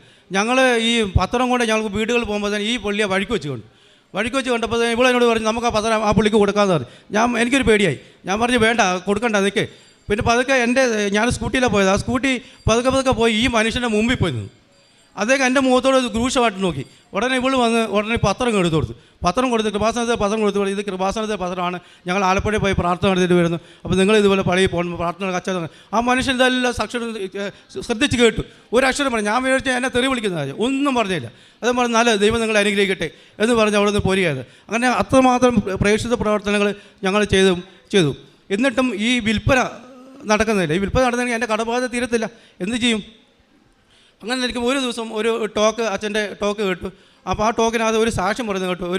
ഒരു വ്യക്തി ഇതുപോലെ ഞങ്ങൾ ചെയ്ത് അതേപോലെ തന്നെ എല്ലാം പാലിക്കുകയും ചെയ്തു. എല്ലാം പാലിച്ചിട്ടും ആ വ്യക്തി പരീക്ഷ എഴുതിയപ്പോൾ ആ പരീക്ഷ പരാജയമായി. ആ കുട്ടിക്ക് ഒത്തിരി വിഷമം വന്നു. പിന്നെ ഇങ്ങനെ പ്രാർത്ഥിക്കുന്നത്, അത് പ്രാർത്ഥിച്ചുകൊണ്ട് പ്രയോജനം. അതുപോലെ ഞങ്ങളും ചിന്തിച്ച എത്രമാത്രം പ്രാർത്ഥിക്കുകയും ഇത്രമാത്രം ചെയ്തിട്ടും ഒരു മനുഷ്യൻ പോലെ പറയാം. ഈ ബ്രോക്കർമാർ മുഴുവൻ സ്ഥലം വിട്ട്, ഒറ്റ ഒരാളില്ല ഇത് വിൽക്കാൻ വേണ്ടിയിട്ട്. ഞാൻ വിളിച്ച് മടുത്തു, എല്ലാം ഉപേക്ഷിച്ചു. അങ്ങനെ നിൽക്കുകയാണ്. അപ്പോൾ ഈ ടോക്ക് കേട്ടപ്പോൾ ടോക്കിൽ അത് റീവാലുവേഷൻ എന്നൊരു പദം ആ കൊച്ചു ഉപയോഗിച്ചു. വീണ്ടും ആ കുട്ടി ആ പരീക്ഷ റിവാലുവേഷൻ ചെയ്തു, ആ കുട്ടി ജയിച്ചു. അപ്പോൾ ഇവിടെ എന്നോട് പറഞ്ഞു, ഈ സ്ഥലം നോക്കാൻ വന്ന ആരാണ്, ആ ആളെ നമ്മൾ റിവാലുവേഷൻ റിവൈൻഡ് ചെയ്യും, നിങ്ങൾ ഓർമ്മയിൽ തിരിച്ചെടുത്തിട്ട് ആ മനുഷ്യനെ ഒന്ന് വിളിക്കാൻ പറഞ്ഞു. ഞാൻ പെട്ടെന്ന് ഓർമ്മയിൽ ആ നമ്പർ എൻ്റെ കയ്യിലുണ്ടായിരുന്നു. ഉടനെ ആ മനുഷ്യൻ വിളിച്ചു. 1.5 കൊല്ലം മുമ്പ് ആ മനുഷ്യൻ വന്ന് നോക്കിയിട്ട് ഒരു വില പോലും അറിയാതെ നോക്കിയതിനേക്കാൾ സ്പീഡിൽ പോയ വ്യക്തിയാണ്. പിന്നെ ഞാൻ ഇവൾ പറഞ്ഞതുകൊണ്ടും വിശ്വാസ അടിസ്ഥാനത്തിൽ ഞാൻ വിളിച്ച ഉടനെ ആ ഫോൺ അയാൾ അറ്റൻഡ് ചെയ്തു. ഒരു ദിവസം വൈകിട്ടാണ് അറ്റൻഡ് ചെയ്തപ്പോൾ ഞാനിങ്ങനെ എന്നെ പരിചയപ്പെടുത്തി കാര്യം പറഞ്ഞപ്പോൾ തന്നെ അയാൾ സ്ഥലം വിറ്റില്ല, നിങ്ങൾക്ക് എത്ര രൂപയാണ് ഇപ്പോൾ അത്യാവശ്യം? ഞാൻ സത്യം പറഞ്ഞാലല്ലോ, ഒരു 1-2 ലക്ഷം കിട്ടിയാൽ ഇത് ആരെങ്കിലും തലയിൽ വെക്കണം, ഒന്ന് കച്ചവടം നടക്കണമല്ലോ എന്ന് പിന്നീട് എങ്ങനെയെങ്കിലും ചെയ്യാമെന്ന് ചോദിച്ചിരുന്നു. അപ്പോൾ ഞാൻ പെട്ടെന്ന് പറഞ്ഞു, എനിക്കൊരു 10 ലക്ഷം രൂപയുടെ അത്യാവശ്യമുണ്ട്, എനിക്ക് ഒത്തിരി പൈസയുടെ ബുദ്ധിമുട്ടുണ്ട്, എങ്കിലും ഈ ഒരു 10 ലക്ഷങ്ങൾ കിട്ടുകയാണെങ്കിൽ പിടിച്ചേക്കാമല്ലോ. അപ്പോൾ ഞാൻ 10 ലക്ഷം നോക്കാം. അപ്പോൾ ഈ 10 ലക്ഷത്തിൻ്റെ ഇത് പറയുന്നതിന് മുമ്പ് എൻ്റെ കഴുത്തിൽ ഏത് സമയത്തും എൻ്റെ കാശ് രൂപം ഞാനത് കൊന്തയുടെ കൂടെ കെട്ടിയിട്ടുണ്ട്. ഞാൻ ഓട്ടോമാറ്റിക് എടുത്ത ശേഷം ഈ കാശ് രൂപം എപ്പോഴും എൻ്റെ കൂടെ തന്നെയുണ്ട്. എല്ലായിടത്തും പോകുമ്പോൾ തന്നെ എന്നെ ഒത്തിരി സഹായിച്ചിട്ടുണ്ട്. ഈ കാശ് രൂപം ഞാൻ കെട്ടിയിട്ടുണ്ട്. ഈ കാശ് രൂപം ഞാനിങ്ങനെ കൈ പിടിച്ച് ഈ ഫോൺ ചെയ്ത വ്യക്തിയെ ഫോൺ ചെയ്ത ഉടനെ അദ്ദേഹത്തിന് മറുവാദം ചോദ്യമാണ്, നിങ്ങൾക്ക് ഇപ്പോൾ എത്ര രൂപയുടെ അത്യാവശ്യം? ഞാൻ പറഞ്ഞു, എനിക്കൊരു 10 ലക്ഷം രൂപ. അയാൾ പറഞ്ഞു, ഞാൻ നോക്കട്ടെ, 2-3 ദിവസത്തിൽ ഞാൻ വിവരം പറയാമെന്ന് പറഞ്ഞു. ഞങ്ങൾ നിരന്തരമായി പ്രാർത്ഥിച്ച അടിസ്ഥാനത്തിൽ വീട് ഞാൻ വിളിച്ചപ്പോൾ തന്നെ പറഞ്ഞു, ഞാൻ ഒരു ഞായറാഴ്ച വരാമെന്ന് പറഞ്ഞു. ഞങ്ങൾ അത് തീക്ഷ്ണതയോടെ പ്രാർത്ഥിക്കാൻ തുടങ്ങി. ഇവളേലും കാശ് രൂപമുണ്ട്, ഇവളും ഉടമ്പടി എടുത്ത ആൾ, ഞങ്ങൾ ഡബിൾ ഉടമ്പടിയിലാണ് നിൽക്കുന്നത്. പ്രാർത്ഥിച്ചു. അദ്ദേഹം ഒരു 11:30 മണിക്ക് വന്നു, കട നോക്കി, അദ്ദേഹത്തെ എല്ലാം കാണിച്ചു കൊടുത്തു, എല്ലാം സംസാരിച്ചപ്പോൾ ഞാൻ വിചാരിച്ചാൽ സംസാരിച്ച് അങ്ങനെ പോകത്തുള്ളൂ എന്ന് പറഞ്ഞു. അദ്ദേഹം പറഞ്ഞു, വീട്ടിലോട്ടൊന്ന് വരാൻ പറഞ്ഞു. ഞാൻ ക്ഷണിച്ചു. ഒരു കൂസലില്ലാതെ വീട്ടിലോട്ട് വന്നു. വീട്ടിൽ വന്നപ്പോൾ എനിക്ക് ഉറപ്പായി, വീട്ടിൽ വന്നു കഴിഞ്ഞാൽ എന്തായാലും ഈ പ്രാർത്ഥനയിൽ ഇവളും കാശ് രൂപമുണ്ട്, എന്തായാലും ഈ മനുഷ്യൻ ഇന്ന് ഇവിടെ എനിക്ക് ടോക്കൺ തരാതെ പോകത്തില്ല എന്ന് ഞാൻ അത്രമാത്രം വിശ്വസിച്ചു. അങ്ങനെ കൈ പിടിച്ചിരിക്കുകയാണ്. അപ്പം അതിന് മുമ്പ് തന്നെ ഞങ്ങൾ ഇവിടെ ഒരു കാര്യം വിട്ടുപോയി. ഞങ്ങൾ 2ാമത്തെ ഉടമ്പടി എടുക്കാൻ വരുമ്പോഴത്തേന് ഞങ്ങൾ ഈ പ്രശ്നം ബാങ്കിൻ്റെ ജപ്തി ഞങ്ങൾക്ക് വന്നിരുന്നു. അപ്പോൾ ബാങ്കിൻ്റെ ജപ്തി വന്നപ്പോൾ ജപ്തി നോട്ടീസ് ഞങ്ങൾക്ക് കിട്ടി. അതിന് മുമ്പ് ഒരു പ്രാവശ്യം അച്ഛനെ കാണാൻ ശ്രമിച്ചപ്പോൾ അച്ഛനെ കാണാൻ ഞങ്ങൾക്ക് അനുവാദം കിട്ടിയില്ല. രണ്ടാമത് ഞങ്ങൾ ഞാൻ പറഞ്ഞില്ല, ഞാൻ ഉടമ്പടി എടുക്കാൻ വരുന്ന സമയത്ത് ഞങ്ങൾക്ക് ജപ്തി നോട്ടീസ് വന്നു. അപ്പോൾ ഒന്നിലും ജപ്തിയാവും, 6 അപ്പോൾ അതെല്ലാം കൊണ്ടുവന്ന് പിന്നെ അവിടുന്ന് ടോക്കൺ കിട്ടി അച്ഛനെ കാണാൻ വേണ്ടി ഇവിടെ വന്നിട്ടുണ്ട്. അച്ഛനെ കണ്ട് സംസാരിച്ചു. അങ്ങനെ ജോസഫച്ചൻ ബഹുമാനപ്പെട്ട അച്ഛൻ പ്രാർത്ഥിച്ച് ഇവിടെ അമ്മമാതാവിൻ്റെ അടുത്ത് പ്രാർത്ഥിച്ച് ഞങ്ങൾക്ക് 3 കാശ് രൂപം തന്നായിരുന്നു. അപ്പോൾ ആ കാശ് രൂപത്തെ 3 ഈ സ്ഥലങ്ങളിൽ നിക്ഷേപിക്കാൻ പറഞ്ഞു. ഈ 3 സ്ഥലങ്ങളിലും ഞങ്ങൾ ഈ കാശ് രൂപം നിക്ഷേപിച്ചു. ഇവിടുന്ന് കൊണ്ട് തൈലം ആ കെട്ടിടത്തിലെല്ലാം തേച്ചായിരുന്നു, ഉപ്പ് വിതറിയായിരുന്നു. ഇത് വിതറിയിട്ടും ഏകദേശം 1 മാസത്തോളം ഇങ്ങനെ നടന്നുകൊണ്ട് വരികയാണ്. ഞങ്ങൾ പ്രാർത്ഥനയിൽ നിരതനായിരിക്കുകയാണ്. അച്ഛൻ എന്തായാലും ഈശോയോട് പ്രാർത്ഥിച്ച് തന്ന ഈ കാശ് രൂപം അവിടെ വിതറിയ ആ മണ്ണിൽ എന്ത് വന്നാലും വിൽക്കാൻ പറ്റുന്ന കുറച്ച് വിശ്വാസമുണ്ട്. അങ്ങനെ ഈ മനുഷ്യനോട് ഞങ്ങൾ ഇരിക്കുന്ന കാലഘട്ടത്തിലാണ് ഈ മനുഷ്യൻ വരുന്നത്. അപ്പോൾ മനുഷ്യനെ വീട്ടിലോട്ട് വിളിച്ചും വീട്ടിൽ വന്നു കഴിഞ്ഞാൽ ഞാൻ കാര്യങ്ങൾ പറയുമ്പോൾ ഞാൻ 2 ലക്ഷം രൂപ വിലകൾ സംസാരിച്ചു. വളരെ അകലെയാണ് അദ്ദേഹത്തിൻ്റെ വില നിൽക്കുന്നത്. ഞാൻ ഈ കാശ് രൂപം എൻ്റെ കയ്യിൽ തന്നെ പിടിച്ചിട്ടുണ്ട്, ഇവളും കാശ് രൂപം കയ്യിലെടുത്ത് പിടിച്ചിട്ടുണ്ട്.